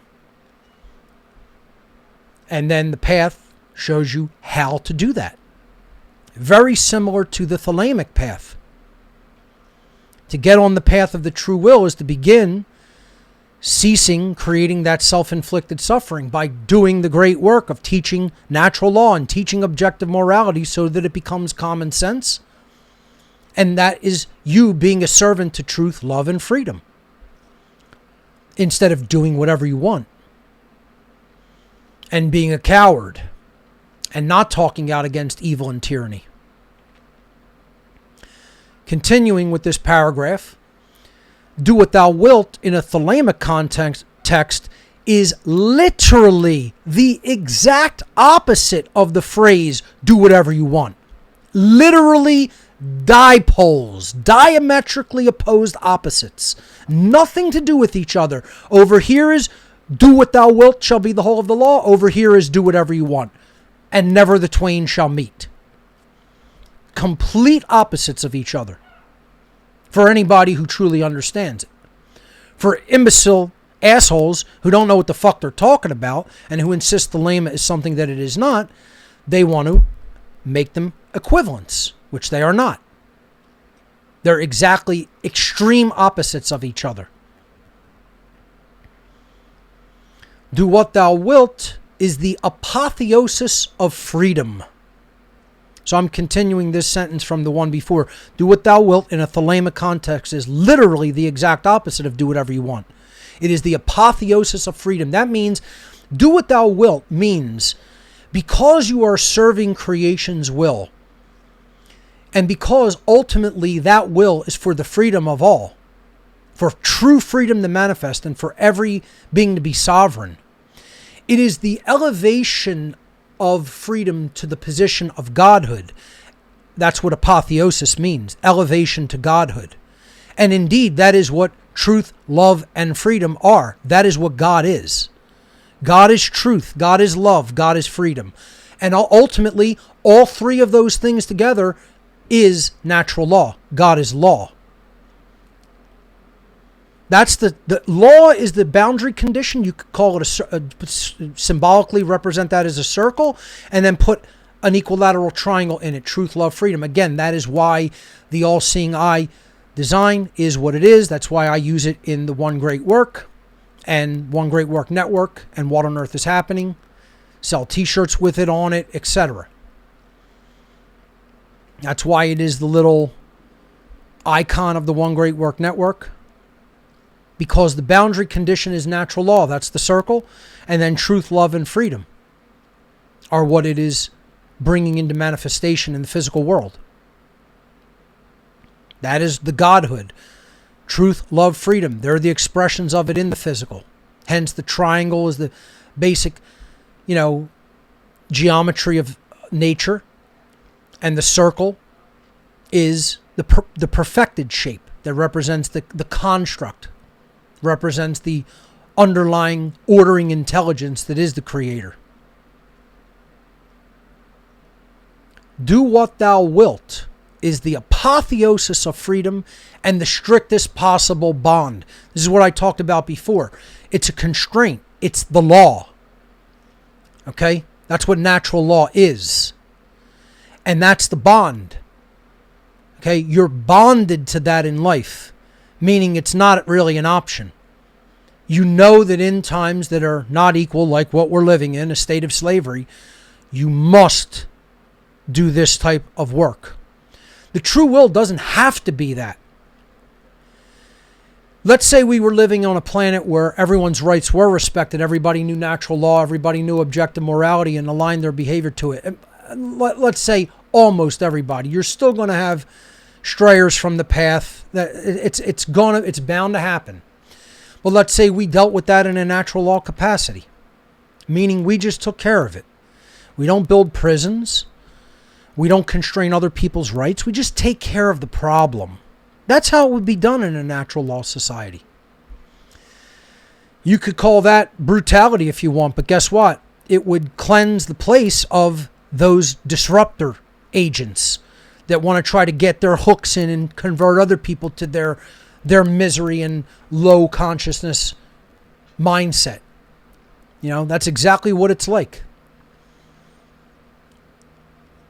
People in that deranged state of mind of wanting to be controllers, it's been likened like a sick person on being carried on a gurney and attacking all the people that are holding him up on the thing that they're carrying him on to get him to a hospital.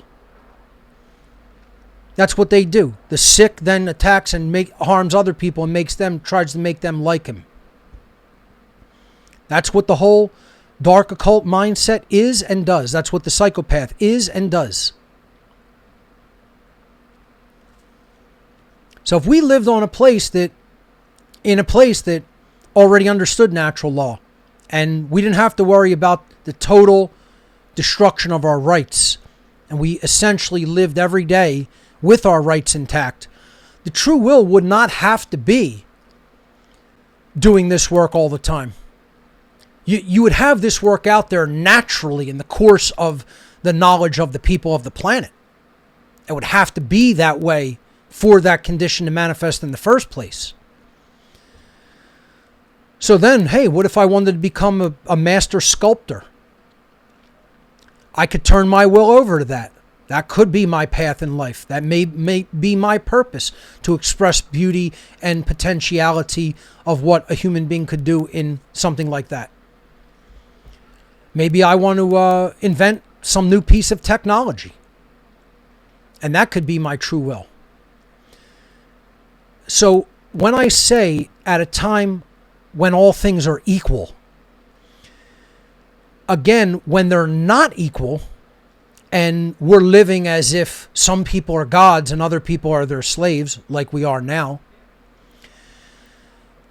the true will of just about everyone is constrained. It's a bond. It gets bound up, and it all comes together where you don't have that potentiality to say, I'm going to go be that master sculptor or that master painter or that master musician or that master inventor. If you simply go and then follow that path, that's not the true will, because the true will has to align with the will of creation.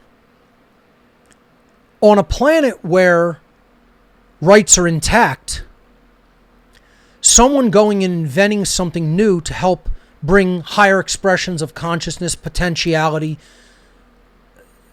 the development of the species to higher levels of complexity, etc., would be the will of creation.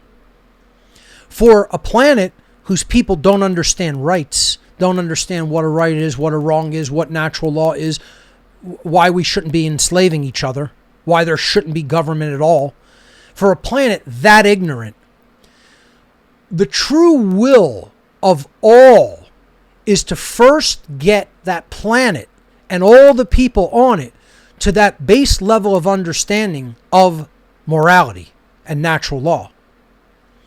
So where we're at now on this planet that we call Earth, which is a hell world, it has devolved into a hell world.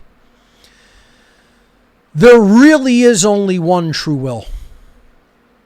Because to follow any other path than the one that would create truth, love, freedom is to go against the will of creation. And I can say I understand that. I can say that's a true statement. Most people will say, oh, that's what you think. No, it's what I've come to understand.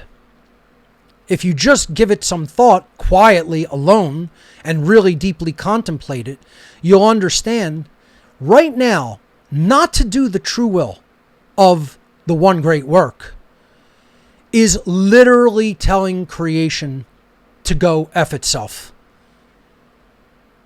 You're as Jordan Maxwell said, you are screwing with cosmic justice.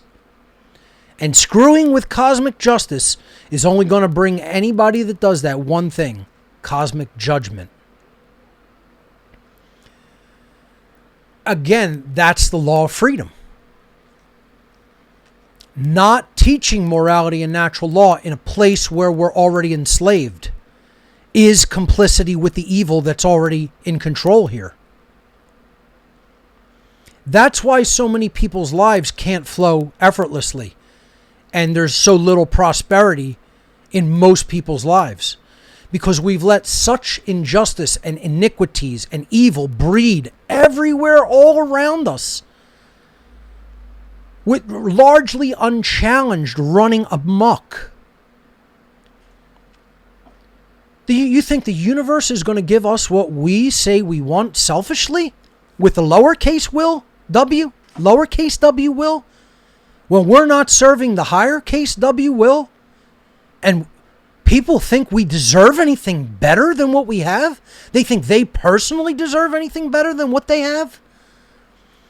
That's the exact reason we're in this place, is because so many people selfishly choose to do what they want to do for themselves because it's more comfortable. Because they don't really want freedom. They don't really want truth. They don't really want love. They want what they want for themselves, which is being a selfish prick. That's called being a selfish prick. That's not doing the one great work. That's not doing the true will. Certainly not advancing the will of creation. It's advancing the selfish will of the individual. Once again, I have a selfish will. Everybody does. Who doesn't? Wonderful. Who cares? It's like saying somebody, has an anus. Everybody does. Everybody's got a mouth.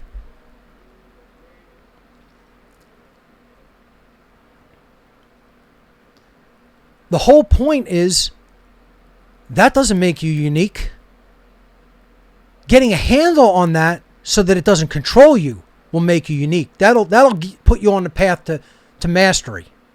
And again, it's not about being perfect. It's not about leading an ascetic lifestyle where you shun every pleasure. By no means is that my life. It means you make doing the true will, you make doing the one great work the most important aspect of your life, and everything is secondary to it. Because if you're not doing that, you're not living a purpose-driven life, and you're certainly not fulfilling your true will. Especially on a planet that is as fucked up as this one. To go and just turn away from doing that will and go live your selfish will really, really does put you in a bad karmic place. And in a terrible position as a human being. And you still can't get people to understand that. They're still going to live their selfish lives, their selfish ways, because they're ignorant, they're apathetic, they're cowardly, and they're lazy. The four murderers of consciousness. Ignorance, apathy, laziness, cowardice. They have such an abundance of one or all of them. One or more or all of those murderers of consciousness that they cannot come out of that lower state of consciousness. Something in some form of trauma is holding them there. It's like a weight on top of them. It's like something that has them. It's like a cage. We're going to talk about the head cage a little bit later in this presentation. And that is what's binding them. They're not bound to creation's law. They're not bound to truly do what thou wilt. They're letting that baboon creature there in the background bind them. The selfish desire, the ignorance, the laziness, big time, the cowardice. It's a big one that stops everybody. I don't want to put my voice out there. I don't want to put a target on myself. I don't want other people to see me. I don't want other people to hear me. Just so much fucking fear. It's pathetic. It's fucking pathetic. And you know what? The bigger fear that they really should be focused on is what they're actually doing to their soul at a cosmic level by not getting involved. And again, I could say this forever and ever and ever until the end of time. And there are people who are still going to just say, fuck it, I don't care. I'm not going to do it. That's your soul. That's on your soul. No one else. That's on you and your soul. And believe me, you will definitively deal with that at some point. You may not deal with it in the flesh and in the physical, but you're gonna deal with it. You will be forced by the universe to deal with that and confront that. And I don't really understand people's fear like that. It makes no sense to me. It makes zero. I'm not in that mindset, thankfully. It's one of the things I have a lot of gratitude about. I would never want to be that person. Again, I look at it in the example, allegorically, of the movie they made about the Greek demigod Achilles, allegedly the greatest warrior of the Greeks, who's going to go into battle against the enemies of the Greek Empire, and he's getting ready to go into battle, I think possibly against Persian armies, and in the movie Achilles, and a child, maybe a teenager age, says to him, "Aren't you afraid?" And he goes, "No, I'm not afraid." And because he knows what he has to do. He knows the forces he has to confront. He knows he has to go into battle, and it's an allegory to go into spiritual battle. And he says, "No, I am not afraid." And the kid he's talking with, the boy, says, "If I was going to be fighting that army, I'd be very afraid." And Achilles looks at him right in the face as a small child, as a young boy. And he says directly to him, "That is why no one will ever remember your name." And it's not in an egoic sense of, I want to go down in the annals of history and have my name remembered. It's not that. It's not the ego place he's saying that from. He's saying that's why you won't be a truly great person. You won't be anyone that anybody wants to ever talk about and remember. Once you're dead, your name will be forgotten forever. It will pass like a snap of a fingers from the living systemic memory of creation. You won't be anything. You will be remembered as nothing. Because you didn't do great things. Because your fear held you back from doing what is right and what is great and what is true and what is good. That's the allegorical aspect that Achilles in the movie is saying that to the child. I should play it. I should download it and play it. Maybe I'll do that. I'd like to, maybe add that Jordan Peterson quote, the exact wording of it. I want to add that quote from Crowley about the will of the state. I should have put that in the presentation.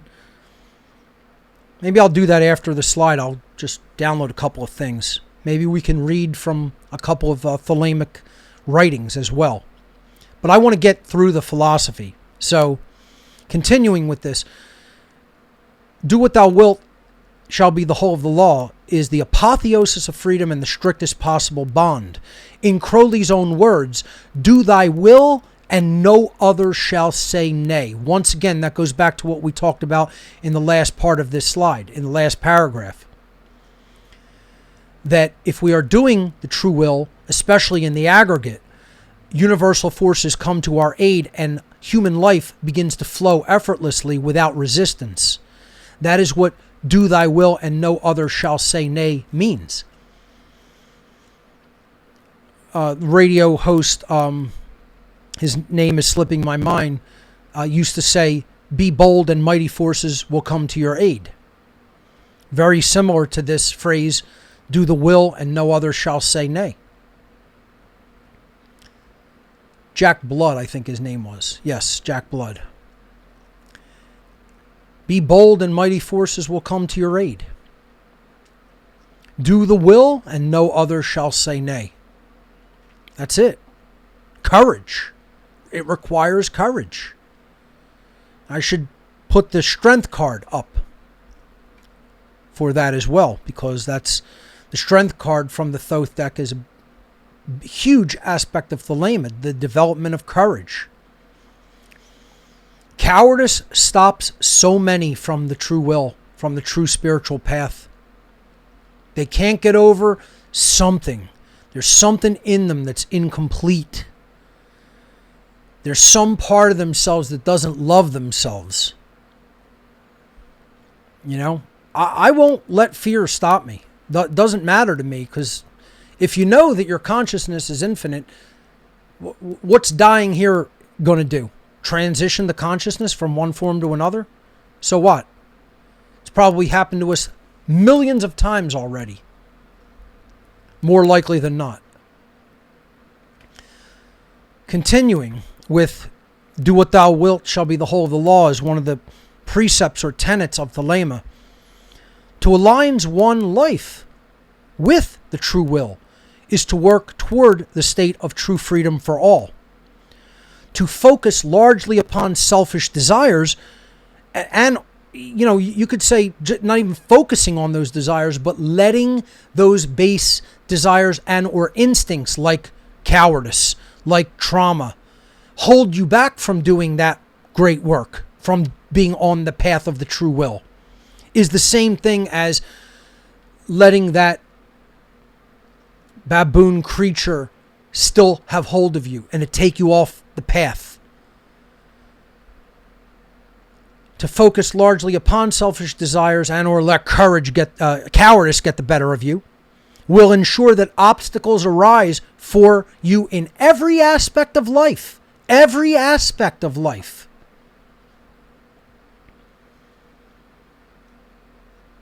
What your purpose is, where you want to be, who you want to be around, relationships, resources, etc. They will all have resistance. There will be something that will fight you every step of the way, unless you're really on the path that you're supposed to be on. Every act we conduct that is not in harmony with the true will is erratic and will act as a hindrance in our lives, both at an individual level and at a collective level. Once again, the individual wills are comprising ultimately the behavior of the collective, of the aggregate. And as aggregate morality goes, as the quality of aggregate behavior, either in harmony with objective morality or out of alignment with it goes, that's how the whole aggregate of society goes. And then we get the result, order or chaos, freedom or slavery, good or evil. It's really not that hard to figure out, folks, if you know the basics of natural law. And if this is just different wording. Again, Kabbalah, just different wording, same ideas. Freemasonry, different wording, different symbols, different rituals, same idea. Rosicrucianism, different wording, different nomenclature, different symbols, same idea. There's nothing new under the sun. You see? That's what that really means. You're not learning anything new here. If you weren't familiar with Thelema, but you were familiar with true Freemasonry, it's one and the same. If you weren't familiar with Thelema, but you really have a firm grasp of natural law, it's one and the same. There's nothing new.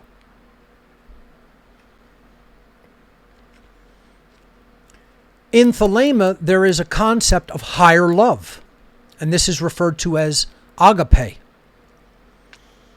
The Greek word agape, written there in Greek letters, alpha, gamma, alpha, pi, eta. And again, agape, pronounced agape. It's not agape or agape, right?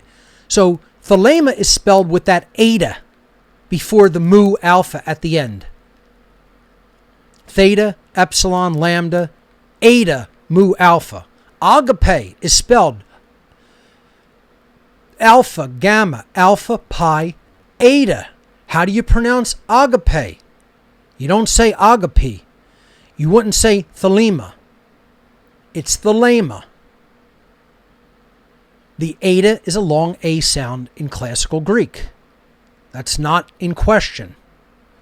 So, the correct pronunciation is agape, just like the correct pronunciation is Thelema. And this refers to true love. So you have true will, not lowercase w will, but big W will. Agape is big uppercase L love, not the other forms of love, the lowercase L love. Agape is true love, which is a different expression of love from romantic, familial, or even brotherly or platonic love. In the Greek language, different forms of love were given different words. The word eros, transliterated in English eros, in Greek it's epsilon, rho, omicron, sigma, final sigma. Eros means romantic love. That is the love between man and woman, between partners, life partners, etc. Whether they be man, woman, man, woman, woman. Doesn't matter. Gender. It's not about physical gender. Eros is life partner, romantic love. Physical love. And then the word philos, transliterated Philos, where we get the root from the word Philadelphia, right? Love of brother, philos delphos, right? Which is love, brother, brotherly love, the city of brotherly love. The word philos in Greek, written phi, iota, lambda, omicron, final sigma. And actually, I should put the final sigma. That's not the final sigma. Let me try and write that in there the way it's supposed to. And it's still not coming out. No, I have to put that in there correctly, because at the end of the word, I don't believe it should have that. It should have the regular final sigma S. Give me a moment. I want to correct that while I'm doing this, actually. This way I don't forget when I put the slides out. So just give me one moment to correct that. I'll keep explaining it while I'm doing this. You know, philos is love of people. It's love of family. It's, you know, basic platonic love as separate from romantic love.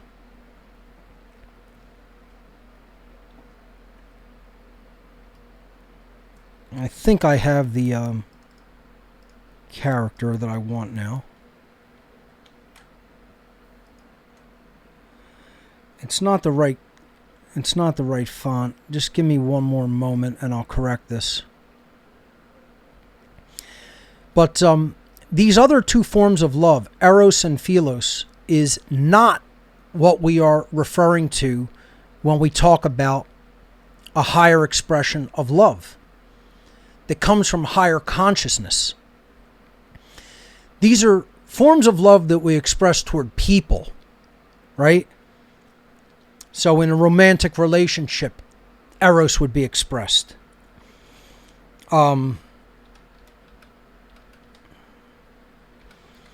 In a family, philos is expressed, or between just friends, you know, you'd be expressing philos. Platonic love.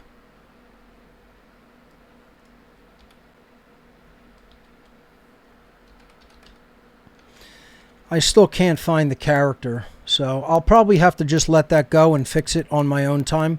I'll have to look at a program that will allow me to get that character set correct.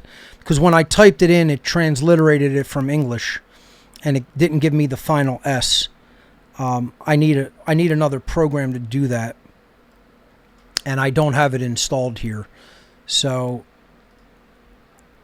yeah, that's not going to be possible for me to do on the air, unfortunately. So I'm going to step back into the slides and let the error be there, where I should have the final sigma instead of the regular sigma. But I will fix it before I put the slides out tomorrow. So agape, on the other hand, means love that comes from a higher state of consciousness.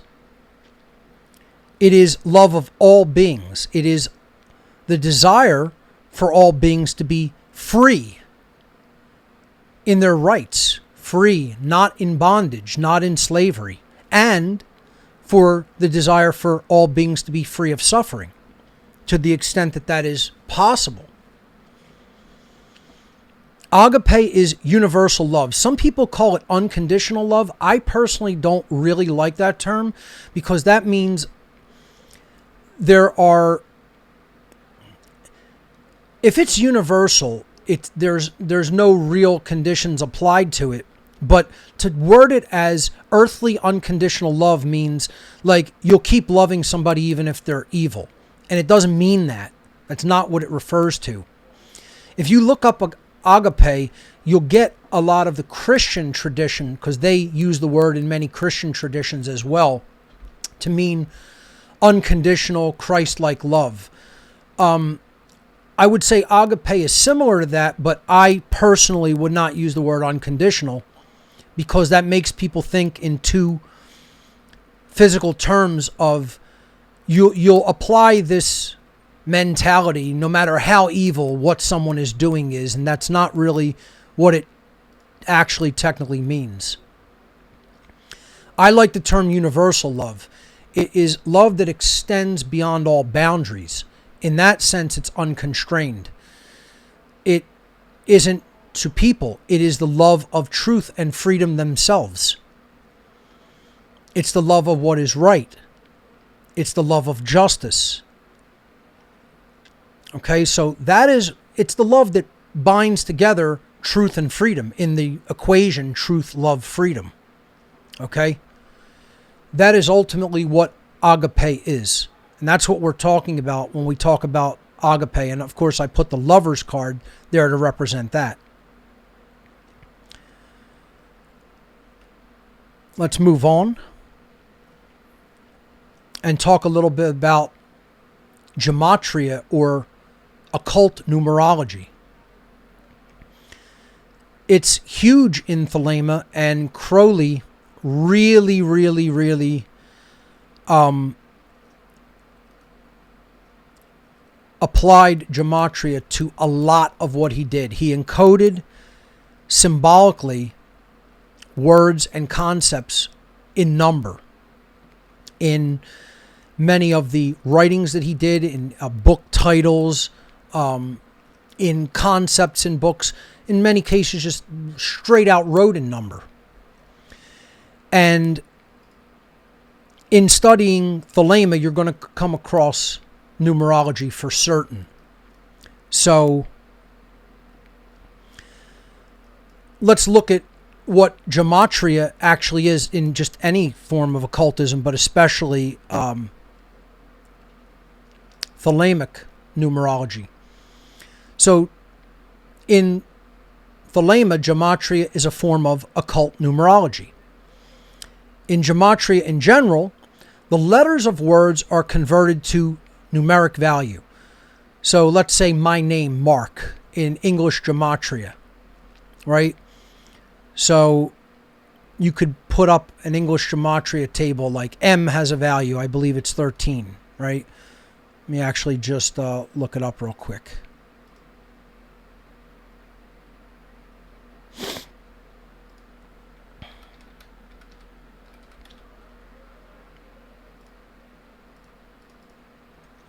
So,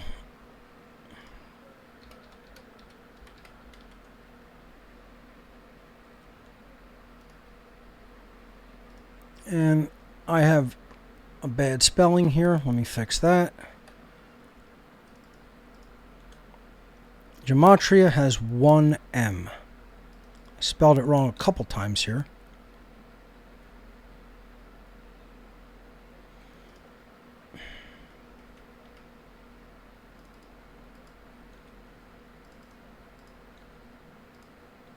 Okay. I think I got it fixed. No, it's spelled wrong there.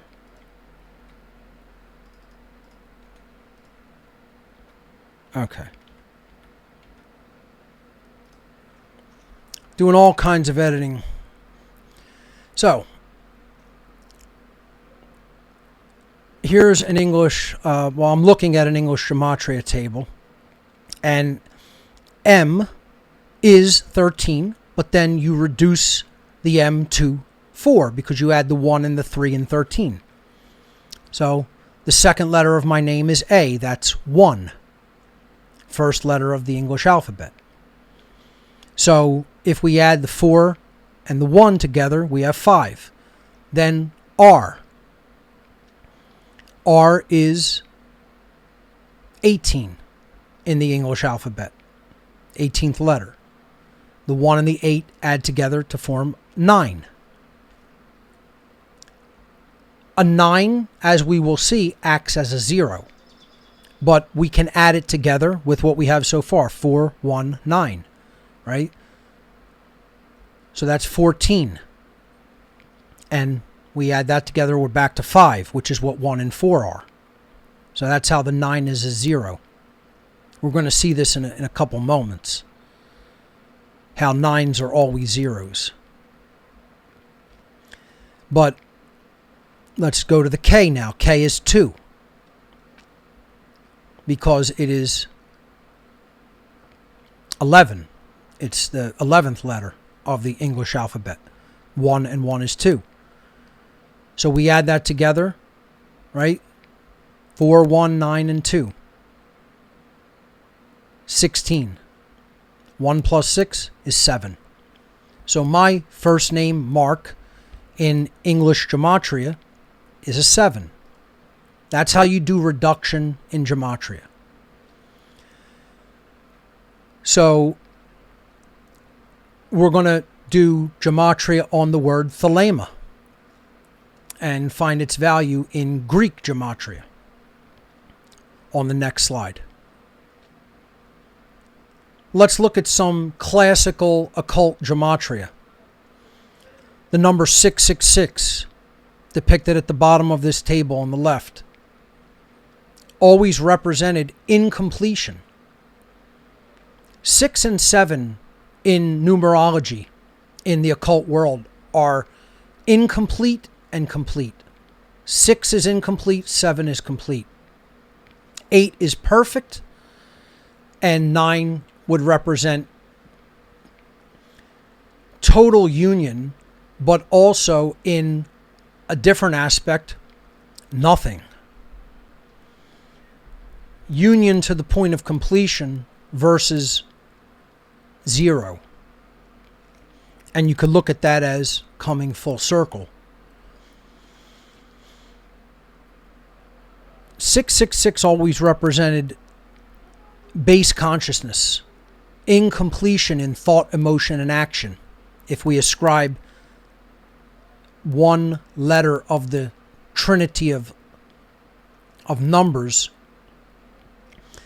to one to each aspect of consciousness, thought being in a state of incompletion or imbalance is ignorance, emotion being in a state of incompleteness, non-achievement, would be apathy, and our actions remaining in a state of incompleteness is cowardice and laziness, that which stops you from taking right real-world action.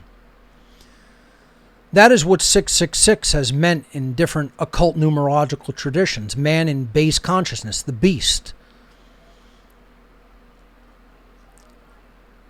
In Thelema, you'll hear the term the great beast, or Therion, Megatherion, the great beast. It's a reference to the beast of Revelation. But ultimately, that 666 is the number of man. In the book of Revelation, that's what it is said. It is the number of man, not of a man, but of man. Meaning that man is in that incomplete state. Humanity is in that incomplete state, meaning mankind. Thought, emotion, and action in an incomplete, inactive, and contradictory state. So then do the gematria reduction. 6 plus 6 plus 6 is 18. 1 plus 8 is 9. You just keep adding them together.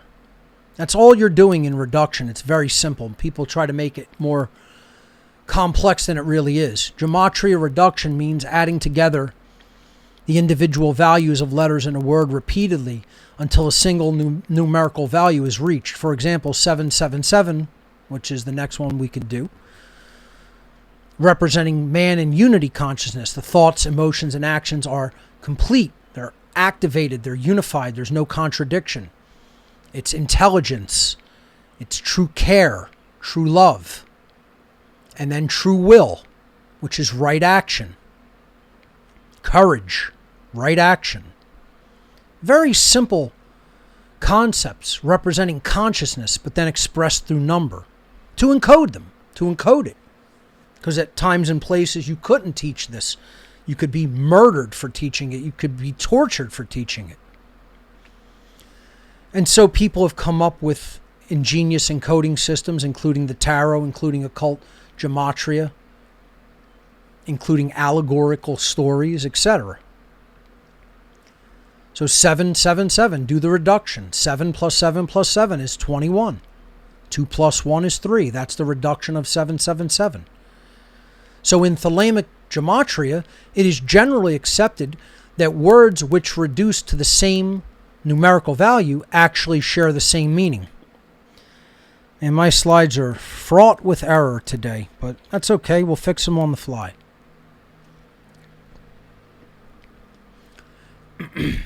So, anywhere you would see 777, you could say that's equivalent to 3, gematria-wise. So 3 would represent man in unity consciousness. Again, the Trinity. Thought, emotion, and action. Body, mind, spirit. Father, Son, Spirit. Or Father, Mother, Son. Ultimately, the mother is the heart, the spirit of that equation. And then the divine child, allegorically, is right action. So it's a male aspect in the father, mother, male, child, son, Trinity. And 9 would be the reduction of 666, which means it has the same meaning. Base consciousness adds no value. Anything you add a 9 to doesn't change the value, as we just saw. We had already 5, M and A. M is 4 in English gematria. A is 1. That's 5. Add the 9. 14. 1 plus 4 is 5. No change, because you already had 4 and 1. 5. Any number you add 9 to, you could just do it. So add it to the 3, for an example. 12. 1 plus 2, 3. You're back to 3. Let's take the 7. Add the 9. 16. 1 plus 6 as the reduction. Back to 7. Adding 9 is adding 0. So anywhere in a gematria reduction, if you see a 9, just cross it out. Don't add it, because it's 0. Gematria-wise, it's a 0. Numerology-wise, it doesn't add value, because it represents unconsciousness. It represents deadness. It represents being totally in base ego-identified consciousness, which adds no value. You can't change anything with it. You can't change value for the greater with the 9. You see? It's something I've been explaining numerologically, why it's a brilliant understanding. You can't add 666 to anything and change its value. Try to do it. Start with 7. Add 666. 666 is 18. Right? Okay? 18 plus 7 is 25. 2 plus 5 from the 25 is 7. You're back to 7. 666 is a 0 in gematria terms. So what 666 represents is base consciousness that can change nothing. It can't add any value, just like 9 can't add any value. When you multiply anything by 9, you get more of 9. 9 times 2 is 18. 1 plus 8 is 9. You're back to 9. 9 times 3 is 27. 2 plus 7 is 9. You're back to 9. 9 times 6 is 54. 5 plus 4 is 9. 9 times 7 is 63. 6 plus 3 is 9. Anything you multiply by 9, you only get more of 9. Multiplying base consciousness gets you more base consciousness. It's just like a brilliant conceptual idea put forth in number. And it's not that hard to understand. So the idea of ascending out of base consciousness is to go from the beast to complete consciousness or unity consciousness, to go from 666 to 777, or to go from the 9 to the 3. And this is where we get the number 93, representing the journey out of base consciousness, from the 9 to the 3. Now, we're going to look at an even deeper Thelemic numerological understanding of the number 93 in the next slide. And this is that both words that are two of the most important and foundational concepts and principles in the philosophy of Thelema actually total the exact same number when we break them down into Greek gematria. And that means that in the occult tradition of Thelema, in gematria terms, they actually are the same thing and they mean the same thing. They are one and the same. Thelema is agape. To do the will is love, is true love. The true will is true love. To do the will is to enact higher love in creation. And of course, anybody that understands natural law knows this, because to enact natural law and to teach natural law, that is to be the servant of the force of justice that ultimately rules creation. You're at the right-hand side of that. That's the Hanged Man card on the tarot that sits at the right-hand side of the Justice card, which represents natural law or the Godhead. And it is one and the same with performing an act of true love. That's to do that great work is to live in heart-based higher love consciousness. So Thelema means the true will, not to be confused with will with a lowercase w. And it totals 93 in Greek gematria. In Greek gematria, theta is 9, epsilon is 5, lambda is 30, eta is 8, mu is 40, and alpha is 1. You add up those numbers and you get 93.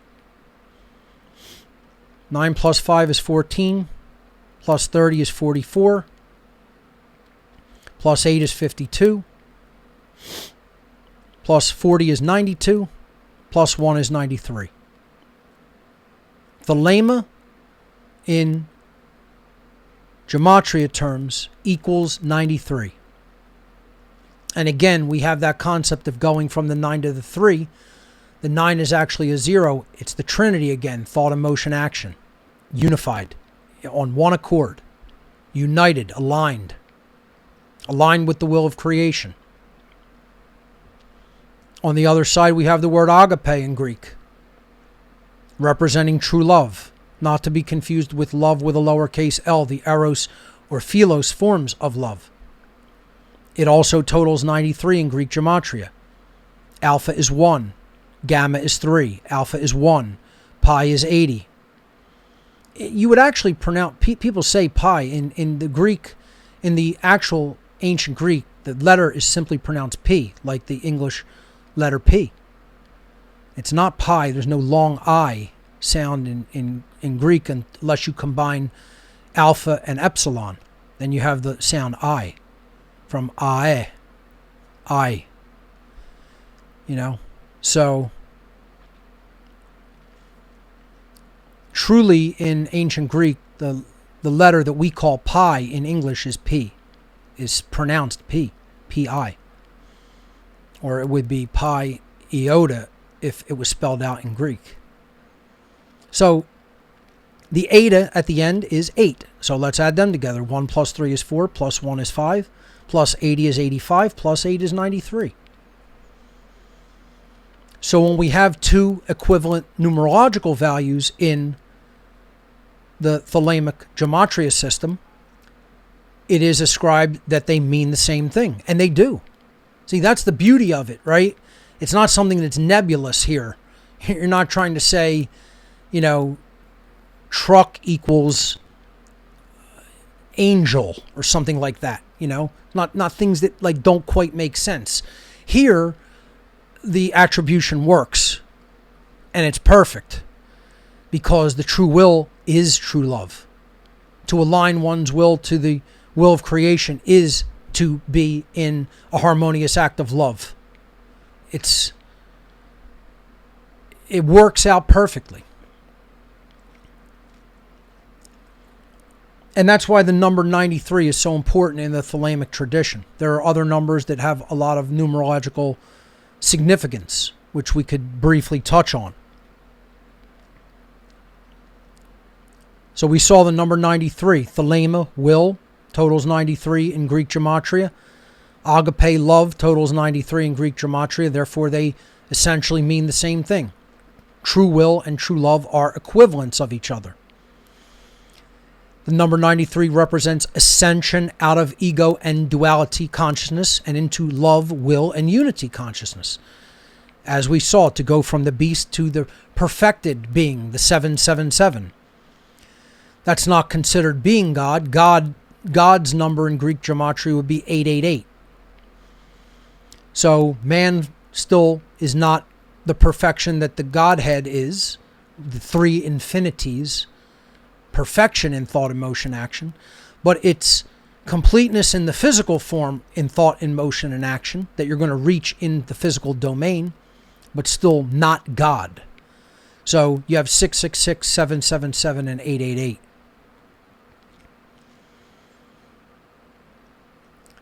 So again, to go from the 666 base or beast consciousness to the 777 man in God-like consciousness, in unity consciousness, non-contradictory, unified consciousness, is to go from the 9 to the 3, 93. And again, 93 reduces to 3, so it is the equivalent of 777. To say 93 is to say man in non-dual unity consciousness. No contradiction in thought, emotion, and action. Completeness in thought, emotion, and action. Another number that's important in Thelemic numerology is 77. That's missing one of the sevens. And that's why you always have to incorporate the heart-based intelligence and love. That's the foundation of everything. That's the law. Love is the law. We're going to talk about that phrase.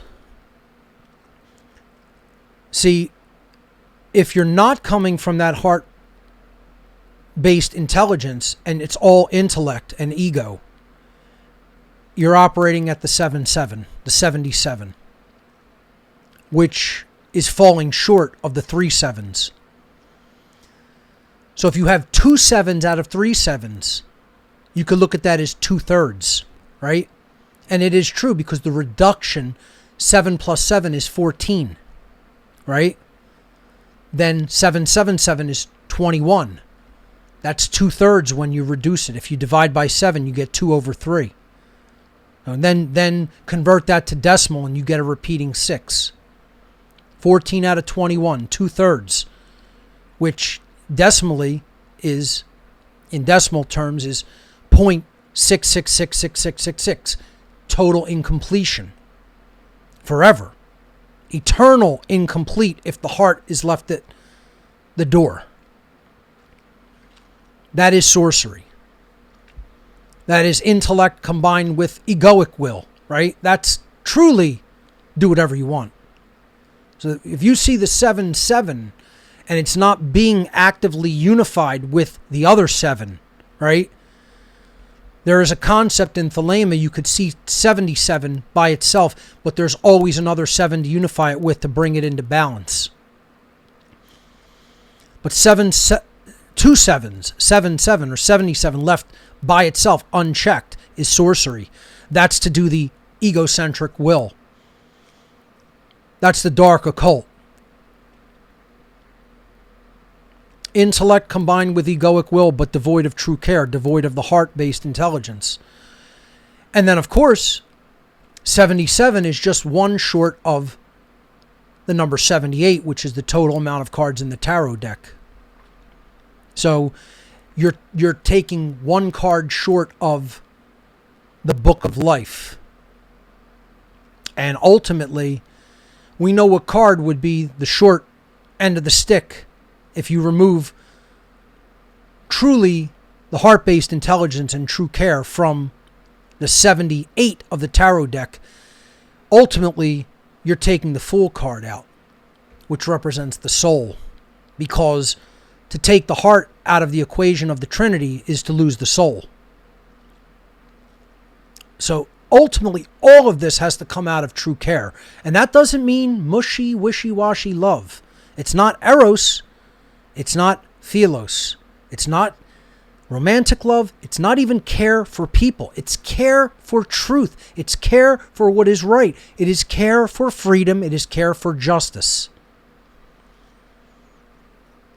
That's the type of heart-based intelligence we're talking about. That has to be the foundation of everything. That doesn't mean let's all unconditionally love everybody even if they're murdering our children. That's not what it means.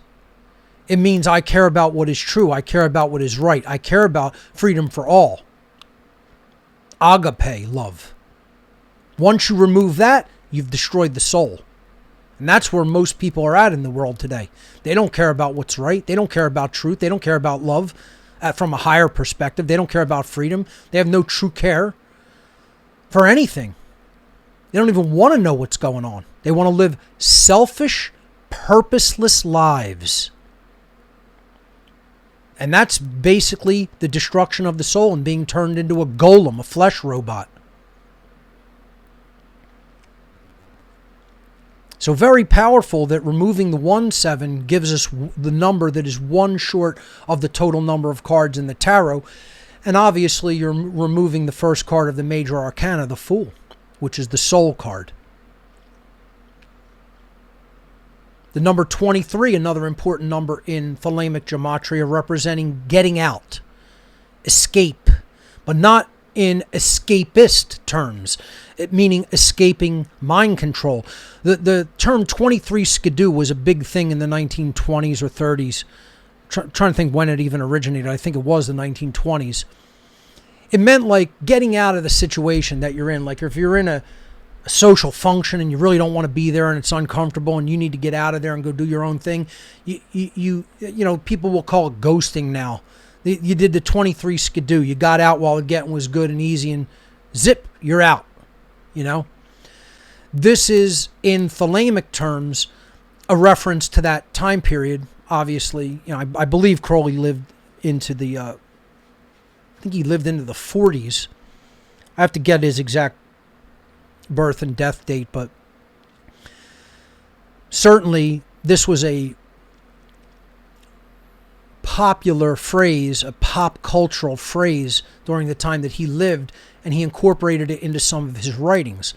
In one of them, he actually calls the paragraph or the little section that he's talking about skidoo, and it's the number 23. It's the 23rd paragraph of the writing. Little play on this turn of a phrase back in the 1920s, 23 skidoo. Getting out while the getting is good. Get out of the mind-controlled thought prison into which you have been lulled. Get out of the head cage. And that's the whole idea, is it was don't wait. Get out while you can, while the information is available, while you have the opportunity, because these sorcerers of consciousness are going to be refining their techniques and making it harder and harder for people to get out of the head cage of mind-controlled consciousness. So that is what he's saying the 23 represented. Take advantage of the opportunity to get out while the getting is good. Then we have the number 418, which is obviously adds to 13. 4 plus 1 is 5 plus 8 is 13. Again, a number associated with traditionally bad luck. But in this case, Thelema ascribes it to a magical term of manifestation. What in other forms of magic was abracadabra, in Thelema it is abrahadabra. They call it the word of the aeon. It is the word that means the great work has been accomplished. Or at least what you are trying to bring into alignment with the will of creation, that an aspect of that has been done. And the word abrahadabra translates as I create as I speak, or as I speak I create. It's what I talk about all the time in my work, that the universe is spoken into existence. We create the situation that we are experiencing by the power of our voice. And if we're not using our voice wisely, we're not creating wisely. If we're not putting the information out there to others with our voice, because of whatever problem we have doing that, whatever courage or block, whatever lack of courage, cowardice, trauma, or block we have going on in our minds and in our whole personality that is disallowing us from doing that, or acting as a preventative or a stressor in that regard to not allow us to do that, we are not putting our voice forward and doing what is right, what we know we should be doing, especially at a time of tyranny and slavery. So, he called this the word of the Aeon of Horus, because he felt that in Thelemic worldview, I guess you could say, Thelemites and Crowley himself looked at that we were emerging from a time period that was a darker time period, and a constraint on human freedom, a constraint on human potential. And certainly that is true. He looked at that we would be emerging if a true occult revival were to take place in the world, driven by people in the modern age putting this information out, would give birth to what he referred to as the Aeon of Horus, which was the bright, conquering solar child, meaning that light would be coming to the world, the light of knowledge, the light of truth, the light of the creator of the universe emerging, and it would be enlightening souls with knowledge that they would carry on to others and use their flame to ignite the flame of the minds of others. So it's a great concept, the Aeon of Horus. And again, it represents the great work being accomplished and manifesting a better result for everyone. So 418 is a pretty positive gematria, numerology attribution in Thelema. The next concept in Thelema I want to cover is what Crowley meant by magic, which he spelled with a K, as opposed to the traditional spelling M-A-G-I-C. He spelled it M-A-G-I-C-K to distinguish it from forms of illusionism, basically pop culture magic. He's not talking about the magicians that go and make, the Statue of Liberty appear to disappear, which is all little nonsense tricks and misdirection. He was talking about actually using the power of the voice and the power of suggestion to truly influence the minds of other people at a distance. So this is what I've been doing since day one, straight out in the open, making no bones about it, just outright telling people. I consider myself a magician in the sense of the Thelemite tradition, because what it really means is to influence others with the power of your voice. Influence others by educating them. Often, or almost always, at a distance, not even having to be in their presence. Communicating the sound and power of the voice, the vibration of the voice over long distances with technological means. That's magic. If I could change one person's life, that's magic. Magic has been performed. Think about it. You've never touched the person. You've never actually physically been in their presence. You got ideas to them that they paid attention to, listened, that were expressed, that were then understood, that were translated into their understanding in their mind, and then they acted upon them and changed their lives for the better. There's no better definition of magic. In Thelemic terms, magic is seen as, and is defined as, the science and art of influencing change to occur in accordance with the will. Notice, capital W, underlined, the will of creation. So I'm not performing magic if I'm selfishly trying to get what I want and influence people to help me obtain that. I'm performing magic if I'm explaining to people what is the will of creation. How do you align your personal will to that? How do you align your behavior to that? Do you understand objective morality and natural law? Are you initiating harm? Do you know you need to stop doing that? Are you lying to yourself about what's really going on in the world? Do you know you need to stop doing that? How do you do those things? What kind of sacrifice might you have to make to do those things? It involves sacrifice. But the magic itself is when you're actually attempting to, almost always, at a distance, influence change to occur in accordance with the higher will. Crowley and many other occultists of his time period, like Helena Blavatsky, distinguished magic from what they referred to as sorcery, what I would call the dark occult, which is the diametric opposite of magic. It is to attempt to influence change to occur in accordance with one's own selfish, lowercase w will, the will of the sorcerer, the will of the practitioner of that influence or manipulation. See, that's where it's not even influence. It's manipulation. You know, I could write it like this.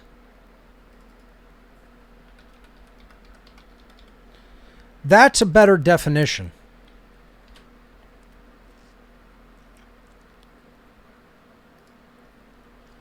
Sorcery is the attempt to manipulate change to occur in accordance with one's selfish will.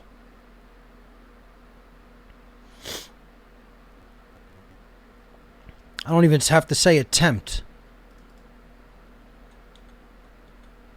Better.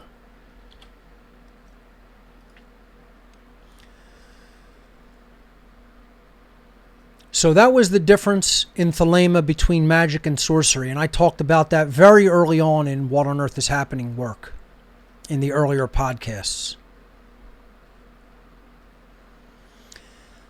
The next concept in Thelema is known as the Holy Guardian Angel, and I'm just going to briefly touch on it. We'll have to continue this next week because we're rapidly running out of time.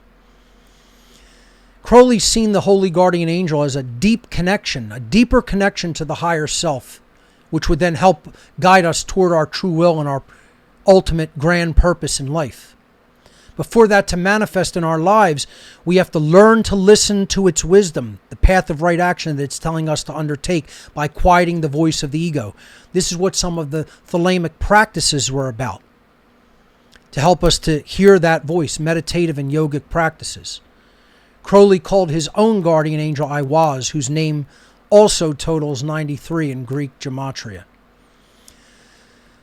So I think this is an excellent place to leave it, and we can continue talking about that at the beginning of next week's show, where we will do the philosophy of Thelema Part 2, and we'll expand on this even more next week. Ladies and gentlemen, thank you for watching this episode of What on Earth is Happening. Remember, government is slavery. We'll see you right here next week, everyone. Thank you.